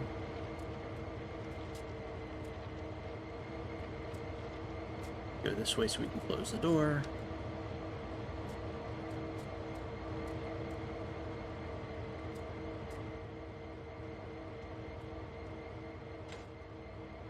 Actually, let me make sure the radio's on for the whole train.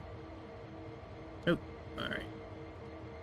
That'll make it easier for the trains to communicate with each other. Let's put the reverser back to forward. Let's turn that back on again. That again. We got that again.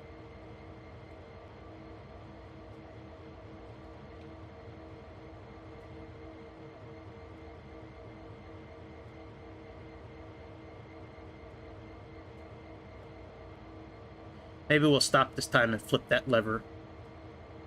I think we'll do that. We'll stop there and flip that lever this time. Alright, let's release these brakes. Let's do the horn. Give it a little bit of juice. We're going downhill, so we don't have to give it a whole lot of power. Plus, we have 3 less trains.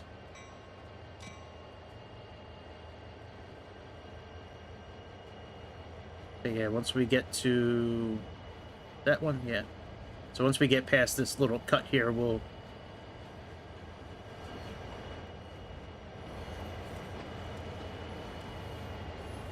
How many trains we got right now? 7. So it's 5 actual vehicles behind us. That 7 number includes the 2 locomotives.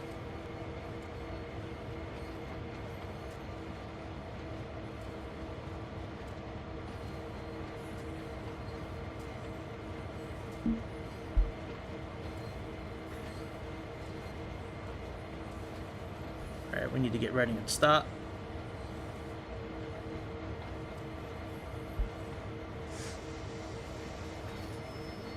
Put the brakes on. Yo, what's up, man? What's good, Jake? Alright, so we got that on. Hang on, we gotta go through all these cameras just to get back to the... There we go. Alright, let's put the independent brake on. Put that one off, and then this time we'll go ahead and go out and switch the track manually this time instead of through the map. Doo-doo-doo. I think it's this one here. So these little flags here, when it's red, that means that the track is in the wrong direction for what we need to do. When we flip it, it should go green, and now it's good. So when you're going down the tracks, if you see a green flag, we're good. If you see a red flag, that usually means you're in bad shape. Yep, and now we're good to go. All right. What class you got your exam in?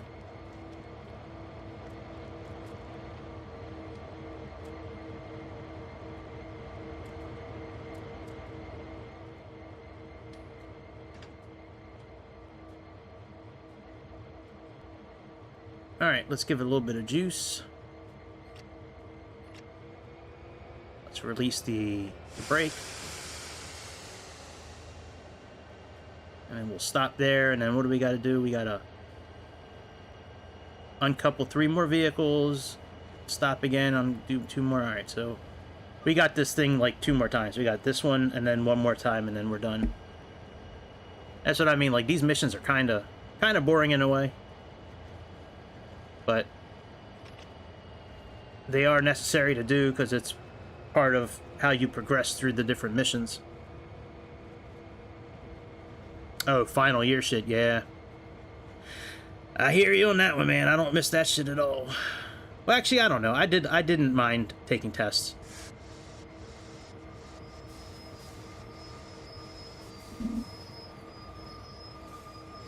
Especially the end of the year tests. I kind of liked, I don't know, I liked school in a way, at times. Not all the time, but there's times where I really enjoyed it. I never liked homework, but taking tests I didn't mind. Alright, so we're good there. Alright, let's put the reverser. Reverse. Let's put this one a little bit. Let's take this one off. Let's go ahead and give it a little bit of juice. Let's wait for the ampage to get up a little bit, then we'll release the brake. That way we don't go backwards. I mean, that way we don't slide forwards. And now we'll stop, and I think from here on out we're just gonna do everything from the map or from out here. You know, stay in the train from now on, save some time. I would like to do another scenario before I end tonight.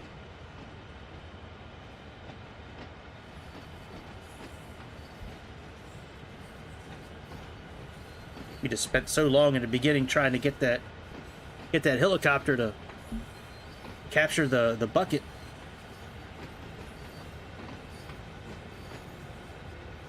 I gotta find. I guess I just gotta practice more with that Chinook. Because I mean, there's got to be an easier way to hover. And I don't. You know what? I don't know if using the flight stick is the right thing or not. I've heard from other people that using a flight stick with any kind of helicopter is much more difficult than using like the Xbox controller. I think I was definitely quicker. So I was better with the hovering and connecting the objects with the Xbox controller, but it was much easier flying with the flight stick. Except at the very end, when I took my eyes off the screen to look at the chat, and then I looked back and we're flipped upside down. So, but anyways, it was still fun. Still fun. And when that update comes out from Miltech Sims for that thing, it'll make things a lot better with that helicopter. They've been waiting for this last update for the actual simulator to come out, SU-15. So hopefully now that that's out, you know, their update's coming out after this last update. So hopefully it's almost ready to get released. All right, let's go ahead and load do that. Let's apply some brakes. Let's release this. Let's drive back forward again.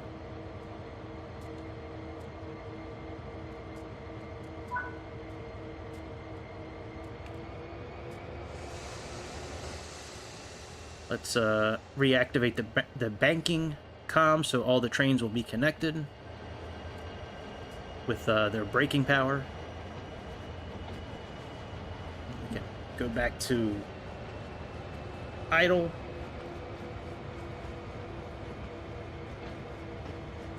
Since we're going downhill, we'll just let the momentum of the train, the weight of the train, bring us down. And then we got to back up somewhere and disconnect those two. Drive forward again and stop, and then we'll be all finished. And then maybe we'll do a train that's really fast after this.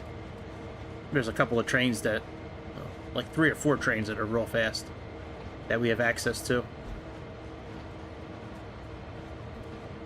None of them in America.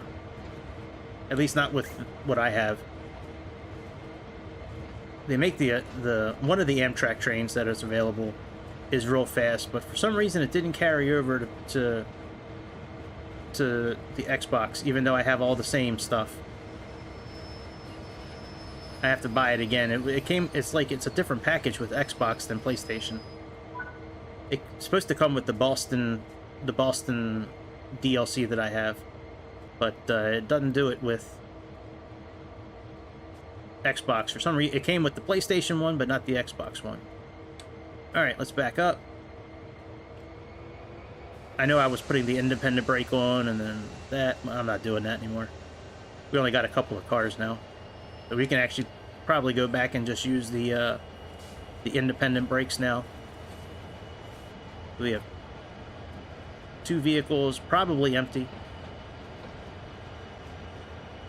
And 2 locomotives, so I think we're okay with the stopping power.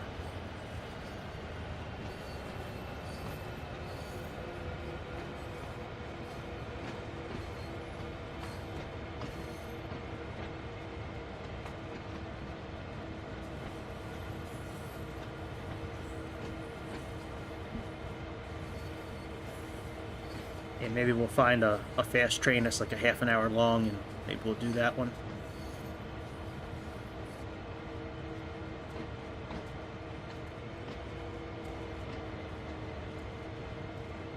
We should be on track to get enough points to get gold.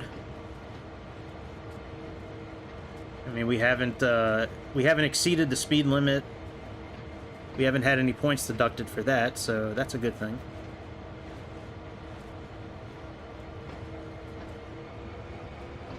Give it a little bit of juice. We can push these trucks uphill. Push these trucks uphill. These old buckets.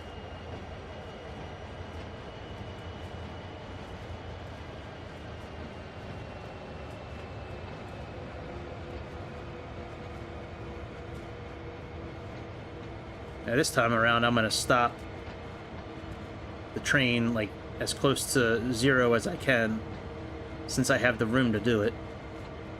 Yeah, this is the building where you fill up the fuel on your locomotives. You just drive in one, and usually you drive you know, drive straight through it, but sometimes you have to back up.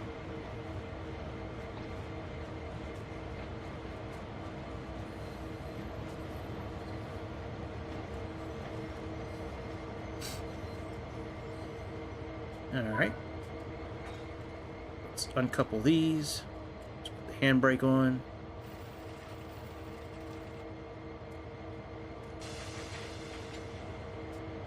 Let's drive forward again.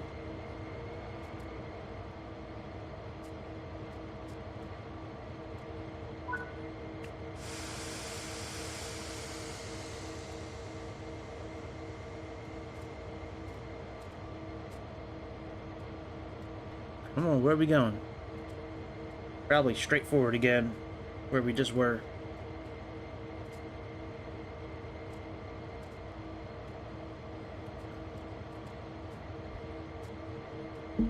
Hello?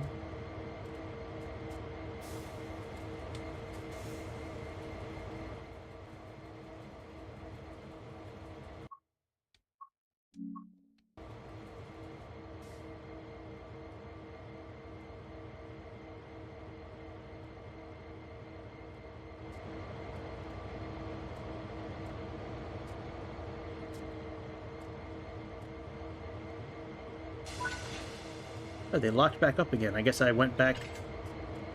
I guess I drifted backwards. Alright.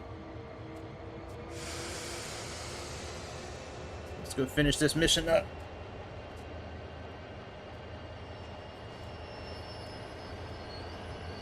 Oh, you gotta be fucking kidding me.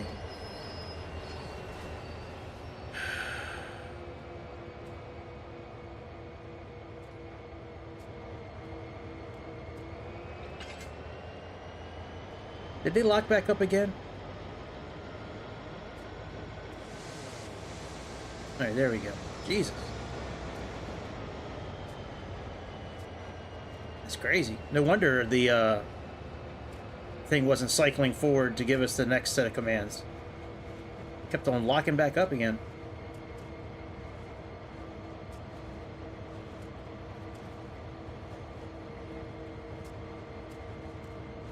We could do the Harlem train, the Harlem subway. That thing gets up pretty fast.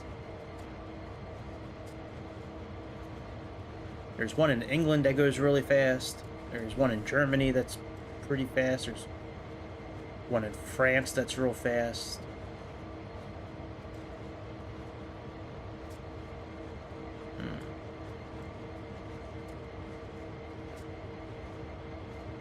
The one in England's real fast.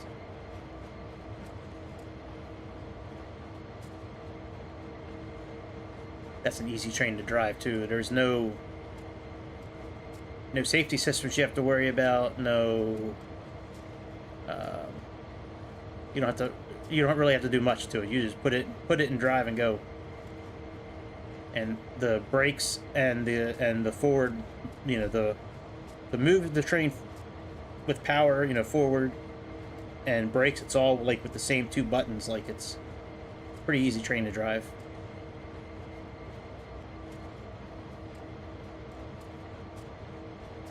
Alright, I'm hoping that I didn't need to change any tracks. Yeah, well, they're both green, these flags here, so that should be good. Good sign. Those are green too, and so is that one, so we should be fine.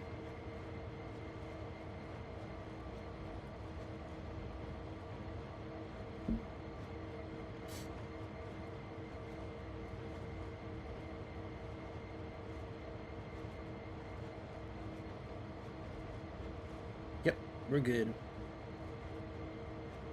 And we got enough points for gold. That's a good thing too. Now we can really just stop this wherever.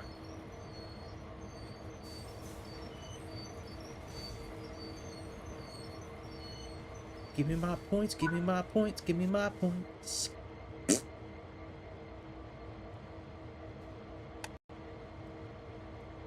Alright, let me go back to the main menu. I gotta walk away for about 30 seconds. Oh, I gotta stop somewhere else again? You fucker. That sucks they make me go all the way back up to the beginning. Alright, it is what it is.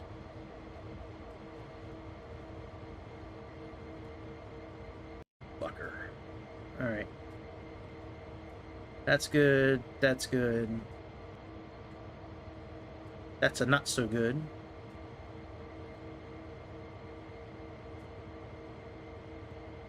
That's fine. That's fine. That's fine. That's fine. That's fine. That's fine. And that's fine. Alright. So let's put the reverser on backwards. Let's go backwards.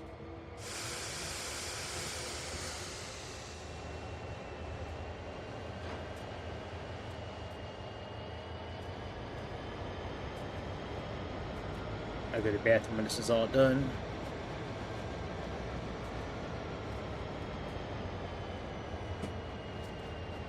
Hey, trash goes out tonight. You gonna take it out soon? Well, thank you, Captain. How was your dinner?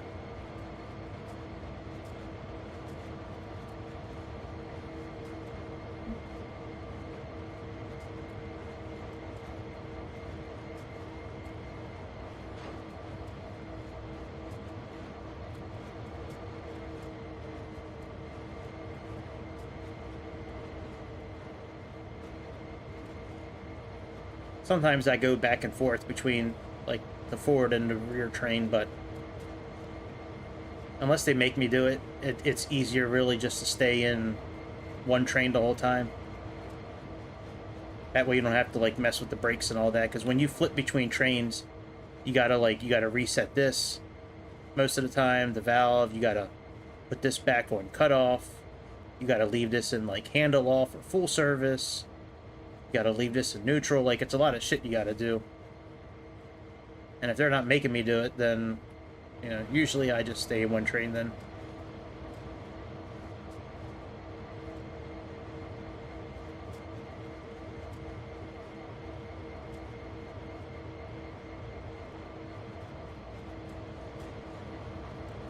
I usually do it just for the headlights. But it's okay. We're done after this. We can go punch out and get a beer. Go pick up our CSX pickup truck around the back there somewhere. Forgot where I parked today. I think it's down over here where the that circle is.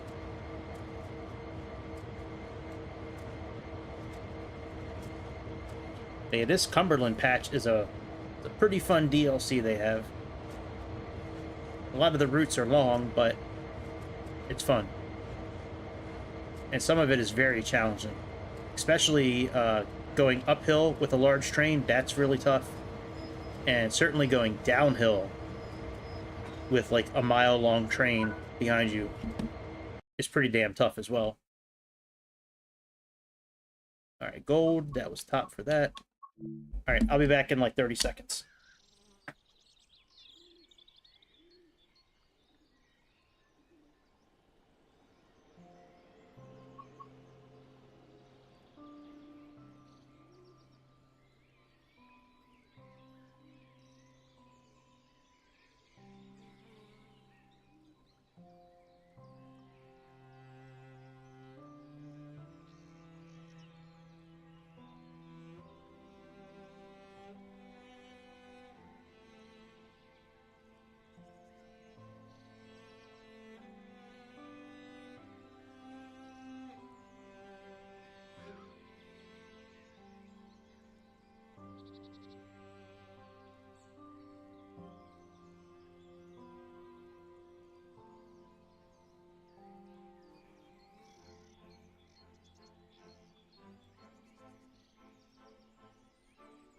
Alright, let's do one more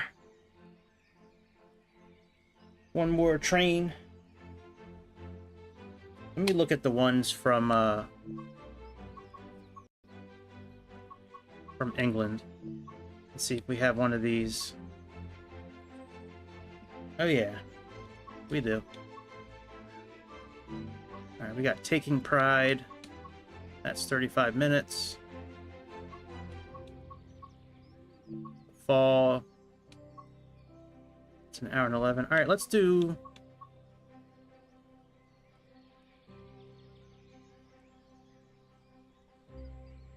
Yeah, let's do this one. We haven't done one of these in... I don't know if we've ever done one of these on the channel. Alright, so we're going from... St. Pancras. I don't really know where we're going from. Alright, let's do it, bitch! Hit subscribe, hit that like button, leave a super chat, become a member. All that good shit.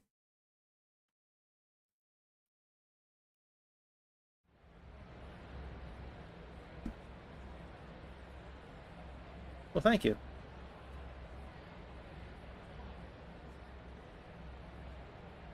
Yeah, this train is awesome.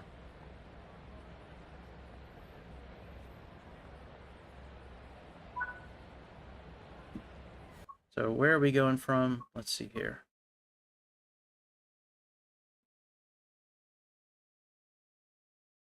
So we are starting up here at St. Pancras. And I'm not really sure where we're going to. Schedule. Strood. Okay. So that was what we just looked at there. So we're doing all this. Right there. See ya, bitch.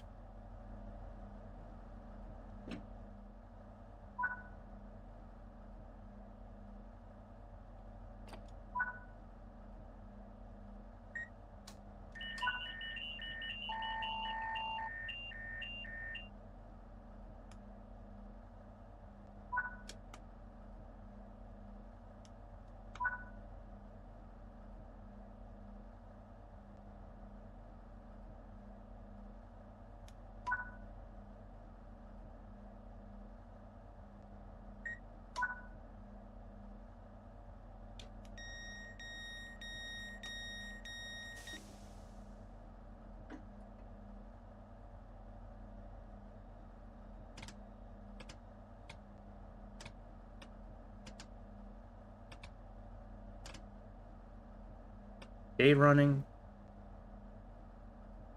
Put that on low. Put that on floor heat.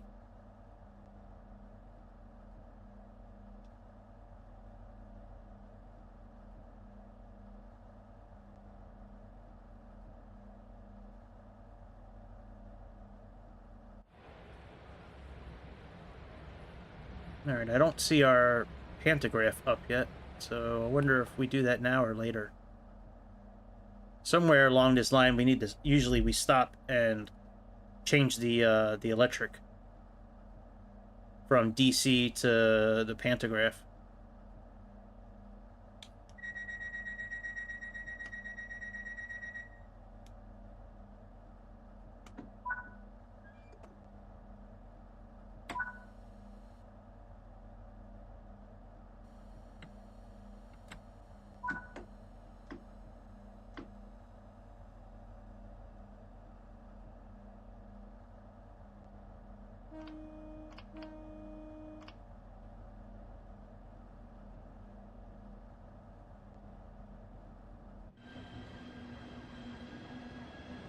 Javelin.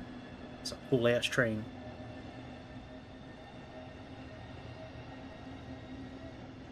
There's no cruise control in this train. Some of the fast trains that are in this simulator have some sort of cruise control program, but this doesn't have it.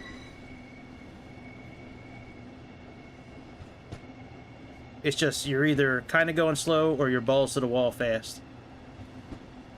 Yeah, I don't see a pantograph up. Oh, there's a pantograph up. Okay. I figured there was if we were pushing the shoes button in the beginning. Usually that means that a pantograph is getting ready to be engaged.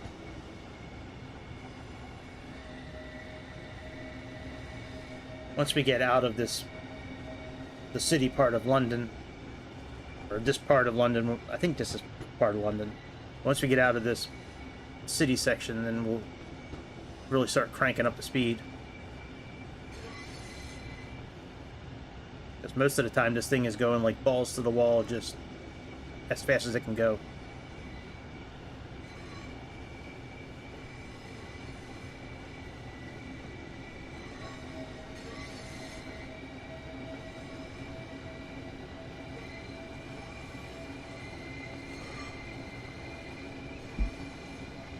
It's amazing they can go this, like, 200 kilometers an hour with this thing catching the line like that. Like, that's just wild that it can go that fast and doesn't miss a beat with the line. It just stays connected.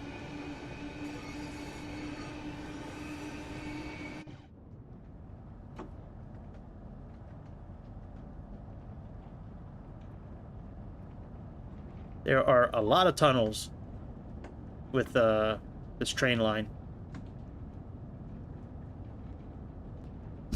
A lot of tunnels that go like straight down, like we're looking at here. Go straight down, and sometimes we go straight back up. That white pipe that we're looking at on top, that's the tunnel. So we got a tunnel all the way almost to the end of the screen there.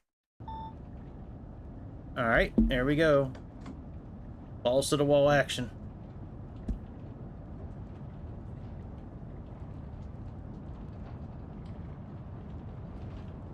Except in 1.5 miles where we gotta slow down to 140, but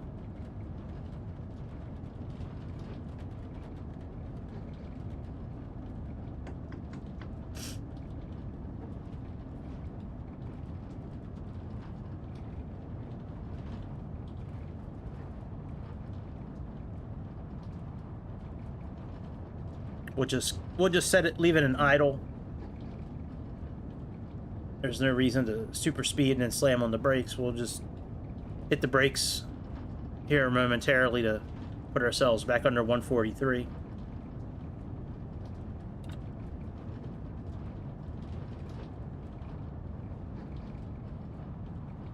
All right, here we go.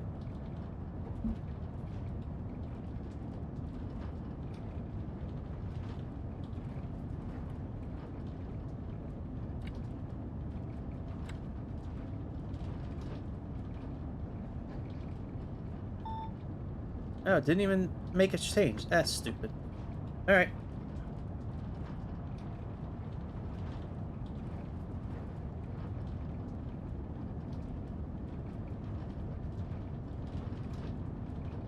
So we gotta stop at Ebbsfleet.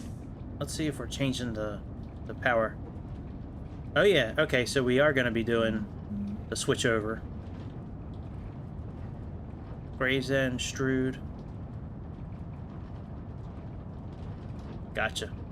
Set the reverser to neutral, push the DC button for 2 seconds, push the pan up, shoes down button. Alright, cool. So we do get the switch over the power.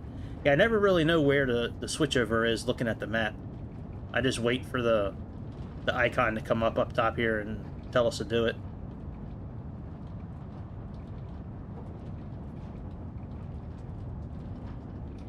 But yeah, our speed limit is shown right here. And then eventually it'll start flashing. And then once it starts flashing, we need to start reducing our speed. Usually when we come close to a station. The only thing is it doesn't tell you what the next speed is. You just kind of have to remember it. Like usually it goes from 225 to like 200, then to like 170, and then like 130 something, and then...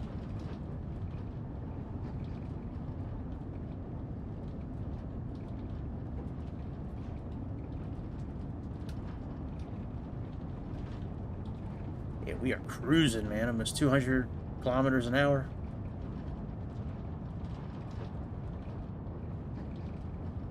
It's crazy that trains can go this fast and like stay on the track. Like, how perfect do the casters have to be? How perfect does the track have to be? Like, how perfect do all the, like, these different items have to be in order to achieve something like this? Alright, let's go back to idle.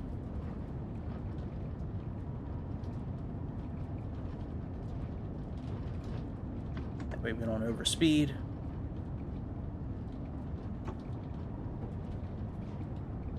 Now, if there was a way to show us what gear we're in... Well, I guess we could put the light on inside the cab, but really, if there was a way to show us the angle, like the grade that we're on, up or down, I probably wouldn't use the HUD at all. But there's no way to really know what the next speed limit is, and there's really no way to know what the angle you're going without this HUD, which sucks. I wish there was a way for both of those to show up somewhere in the train. That way I could, like, go with the HUD off. I would love to do more with the HUD. Well, you know what? I can actually... There we go. I can just... Instead of bitching, I can just turn it off that way. I forgot that we can do that.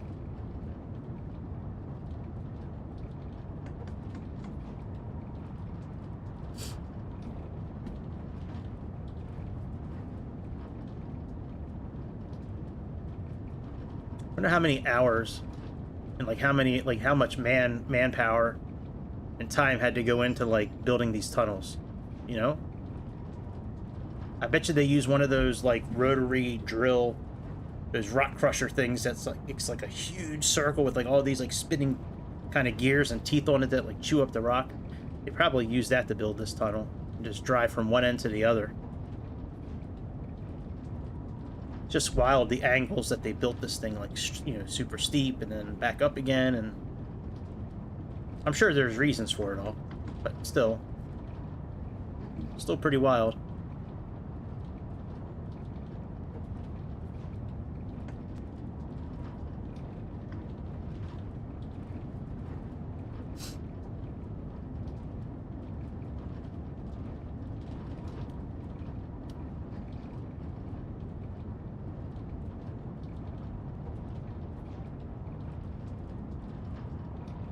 Yeah, I think the one train in France that we have access to, the TGV, I think it's called, I think that one's just as fast as this one.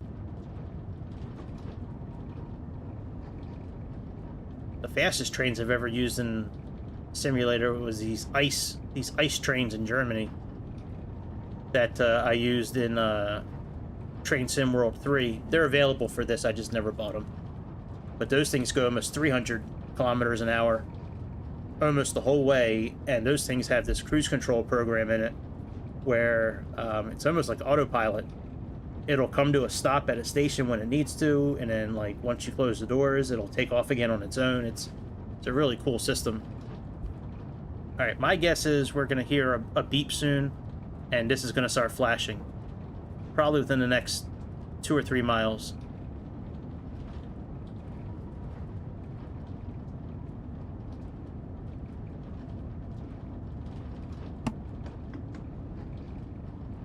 For us to start slowing down.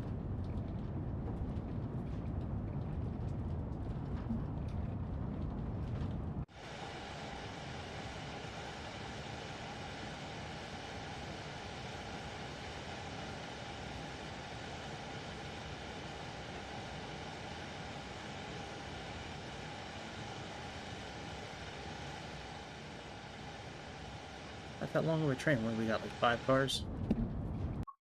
6.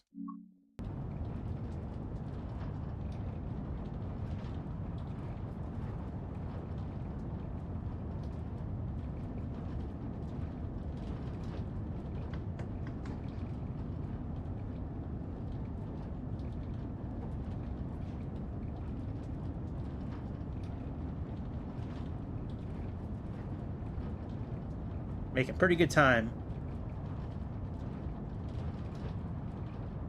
Pretty good time.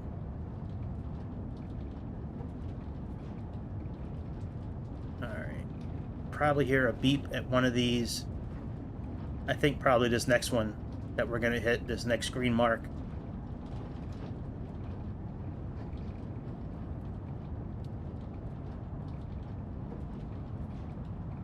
Nope. Alright, maybe this one then.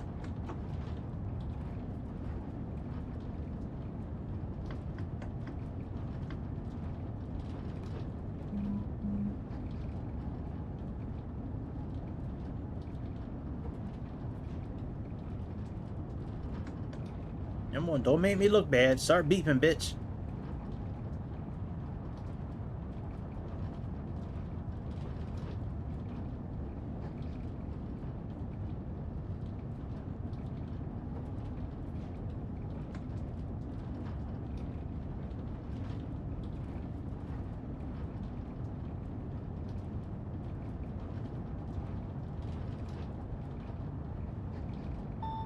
There we go. Alright, flashing. So let's start reducing our speed.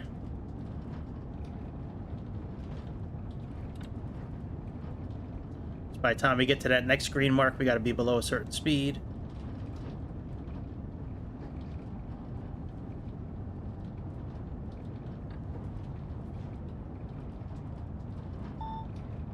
There we go. Now we got to get down to like 170-ish. I think 170 is the next mark.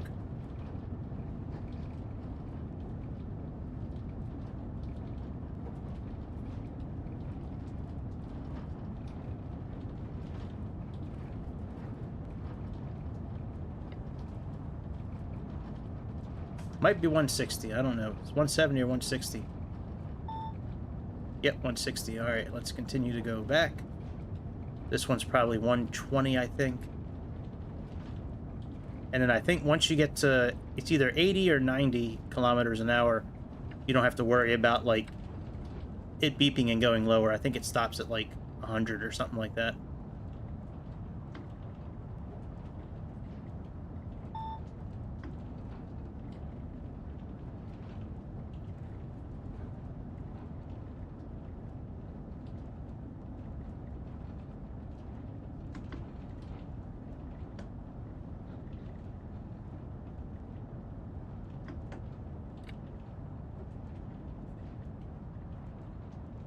Let's get below 80.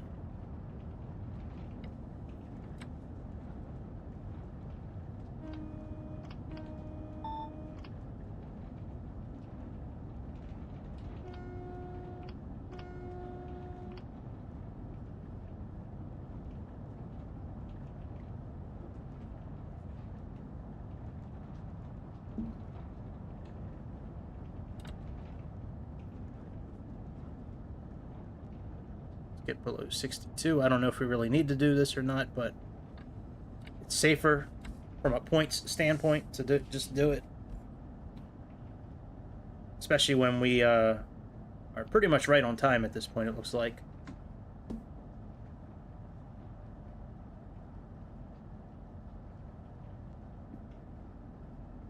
I mean, you can be a little bit late, you know, half a minute to a minute and really not lose any points.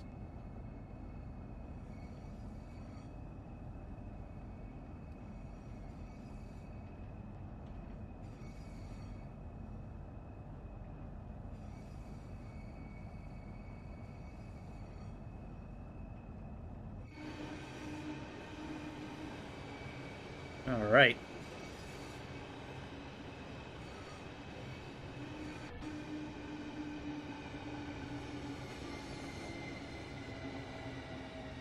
Oh, that stop is terrible. Boy, that's not going to help us get gold.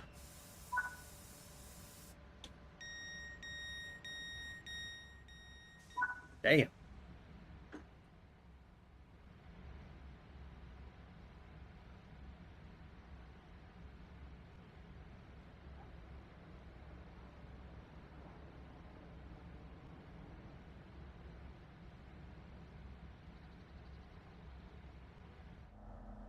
Oh, we gotta do this now? Okay. Alright, push the DC button for 2 seconds.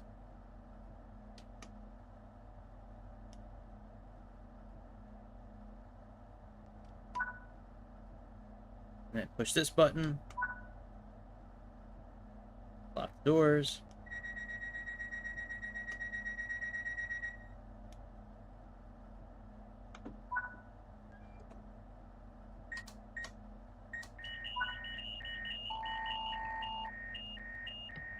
Now, I don't think we can go as fast without the pantograph up. I think this type of power, you're not going to go as fast, if I remember correct.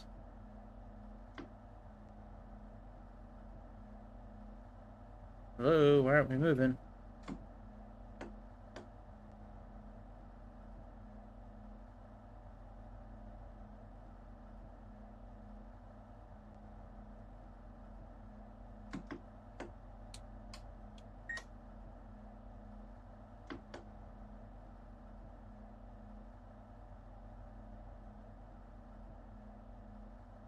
What the fuck, man? How come we're not moving?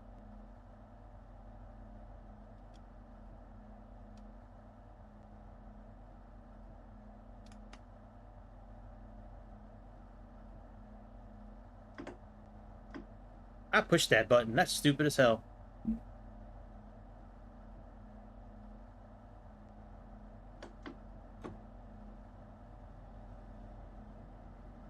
This might hurt us a little bit, that half a minute or whatever the hell that was that we just wasted.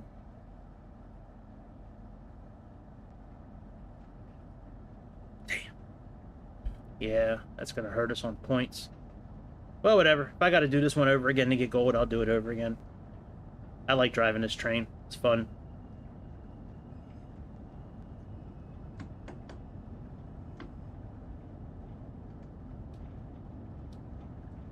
But we'll probably be okay. And we haven't oversped at all. We did have a shitty landing, but it still gave us full points for it, so that's fine.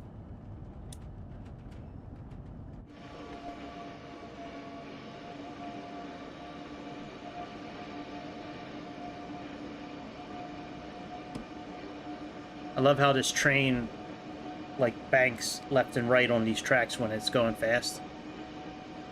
When it makes these turns, how it just like turns into it. It's awesome.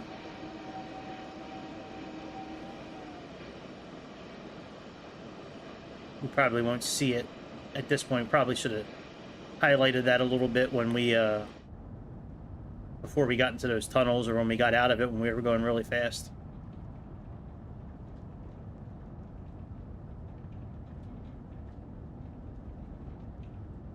Alright, we got one more stop after this, and then that'll be it. Alright, let's get below 30 miles per hour. Hey, we are late as shit, Jesus.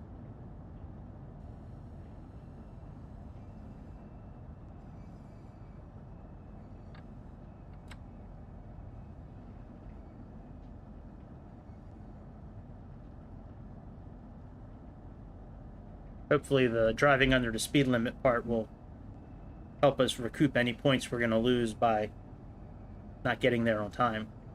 Anywhere close to on time this time around.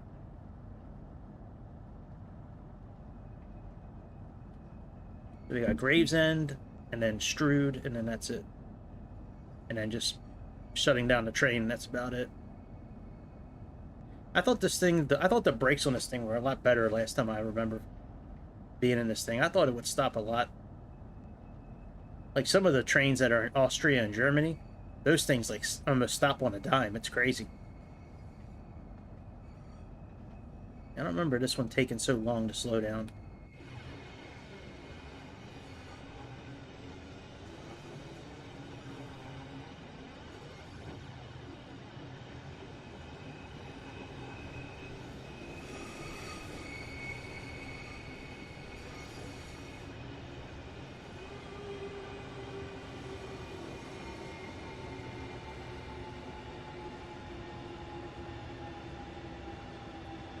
Sorry for being late. But we're here now.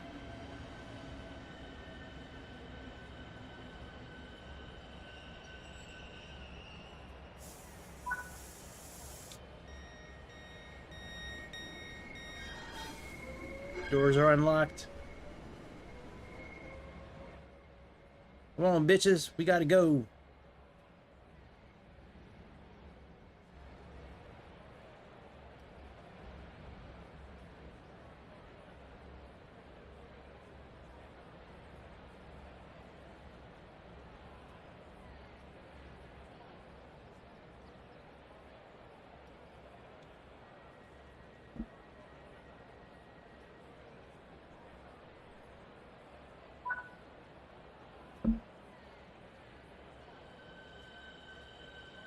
Alright, 6.5 miles left. That's not bad. Where are we at? Gotcha. Alright.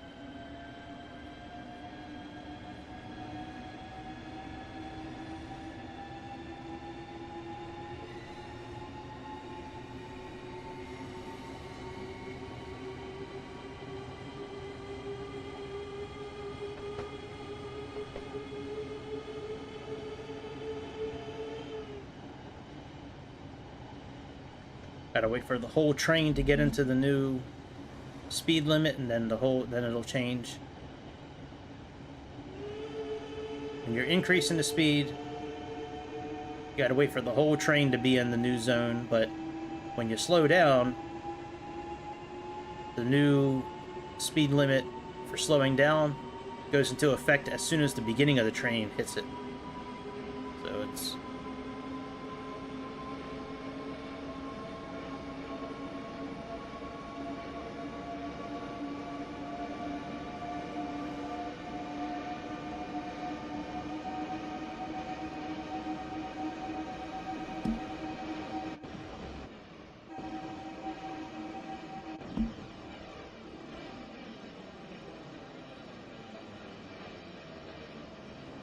all that flange, my goodness.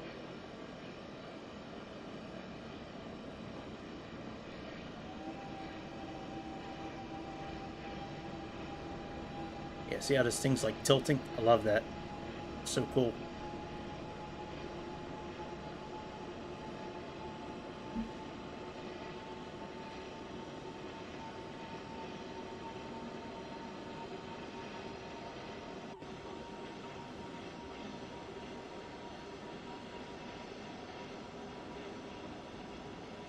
Being that we have 5 minutes to get to where we're going, we're probably going to slow down here pretty soon.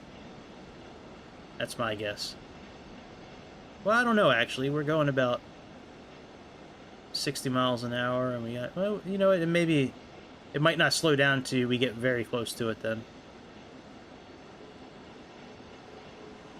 That's a fun train to drive, too, that people mover right there. That's a fun one to drive, too. I think that one has cruise control. One of those little subway type cars in this area has cruise control.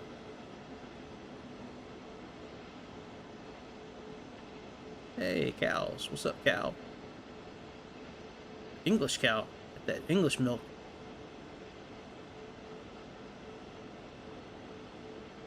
Moo.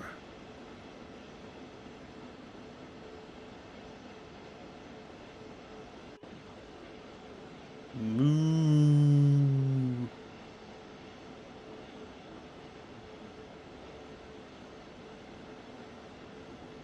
Sheeps.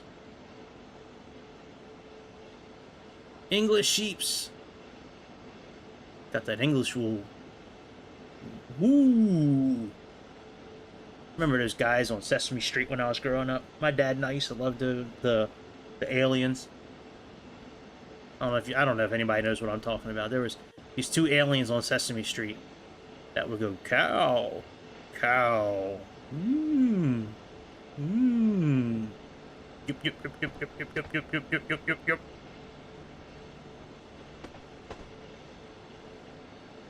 Yeah, we always, not always, but most of the time when we saw each other, we would do that. We would sumo wrestle, and then and then we would do that cow thing. That was fun. I missed that guy. He was a very nice guy most of the time. Very good man. Very good dad.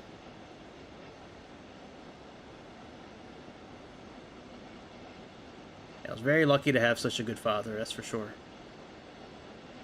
Or dad, I guess I should say. Anybody could be a father, but it takes a special guy to be a dad.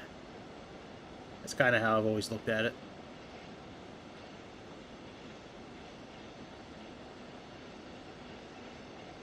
Cow. Cow. Mmm. Mmm. Yup, yup, yup, yup, yup, yup. Yeah, my dad had a belly like, almost like the one I have now. And, yeah, we would sumo wrestle. We would do like we would put our hands like on our knees and go, and then we'd like kind of fast walk and then bump bellies. You'd have to see it to appreciate it, I guess, you know. Me saying it doesn't really do it any justice, but it was fun. It was fun. Alright, we are almost done. I think we got enough points for gold. I think it was like 64 something. I think. I still don't know what the trophies mean in this game. Like, I mean, I think I've achieved gold and platinum on everything that I've done. And I don't even know what the hell it's for. Like, you don't get any points for it, really. You don't get, like... I mean, you get more XP, but the XP doesn't do anything. It's not like you unlock different seats, you know, or upgrades. Like, that would be cool. Like, if the better you did, like, the upgrade... Like, you can get upgrades. Like, there's nothing like that. You know, unlock new tracks, or new liveries, or customizing the driver. And there's a lot of things they could be doing.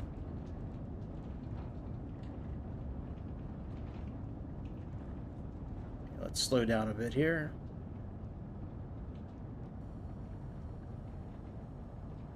Since we gotta get the 15 miles.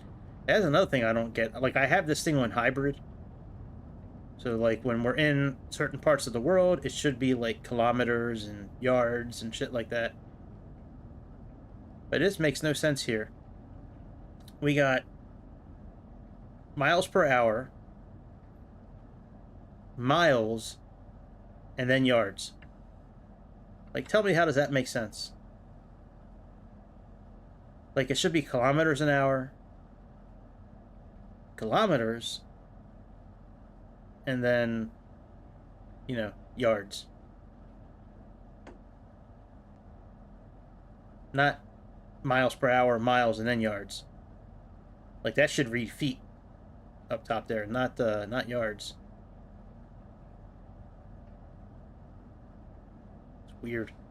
And then in America, we have, like, the opposite. Like, it'll show kilometers an hour on the speedometer, but then, like, feet up top. It's so weird.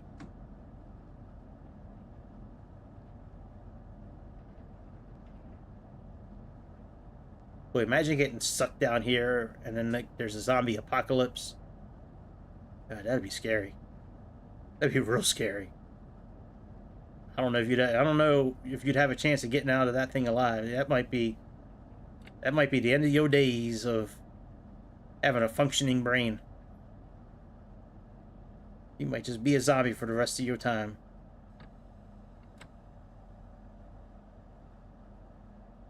Alright, we're coming in for final approach. This is UK Javelin 3045. Coming in for final approach. Strood, UK.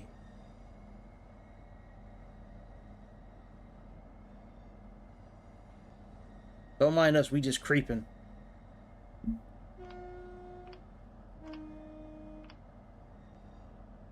We just creeping.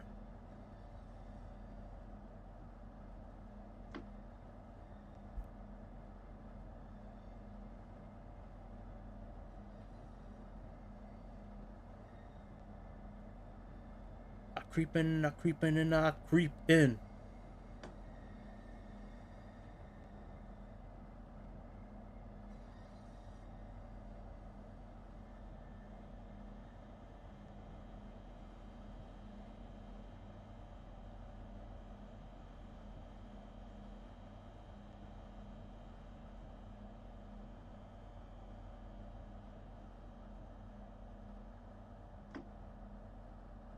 Alright.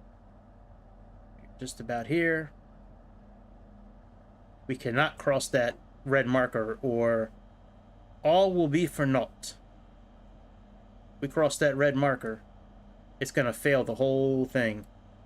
And then we'd have to go back to where, like, our last save was. So, if we saved it, I don't remember saving this, so we're just gonna stop here. Oh, look, another train up there. That's cool. Alright, we're gonna have to shut this train down here, too. That's part of the deal. Oh, deja vu. What'd you say, Neo? Morpheus, I think there's a glitch in the Matrix. Oh, black cat.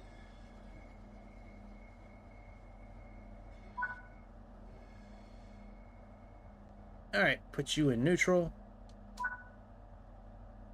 Push the DRA button. Stop everything. Put this on max brake. Shut you off. And remove the brake key, the master key. And let's climb down. Hey, what's up, folks? Let's see how you did. I think we did all right. Hello, Janice.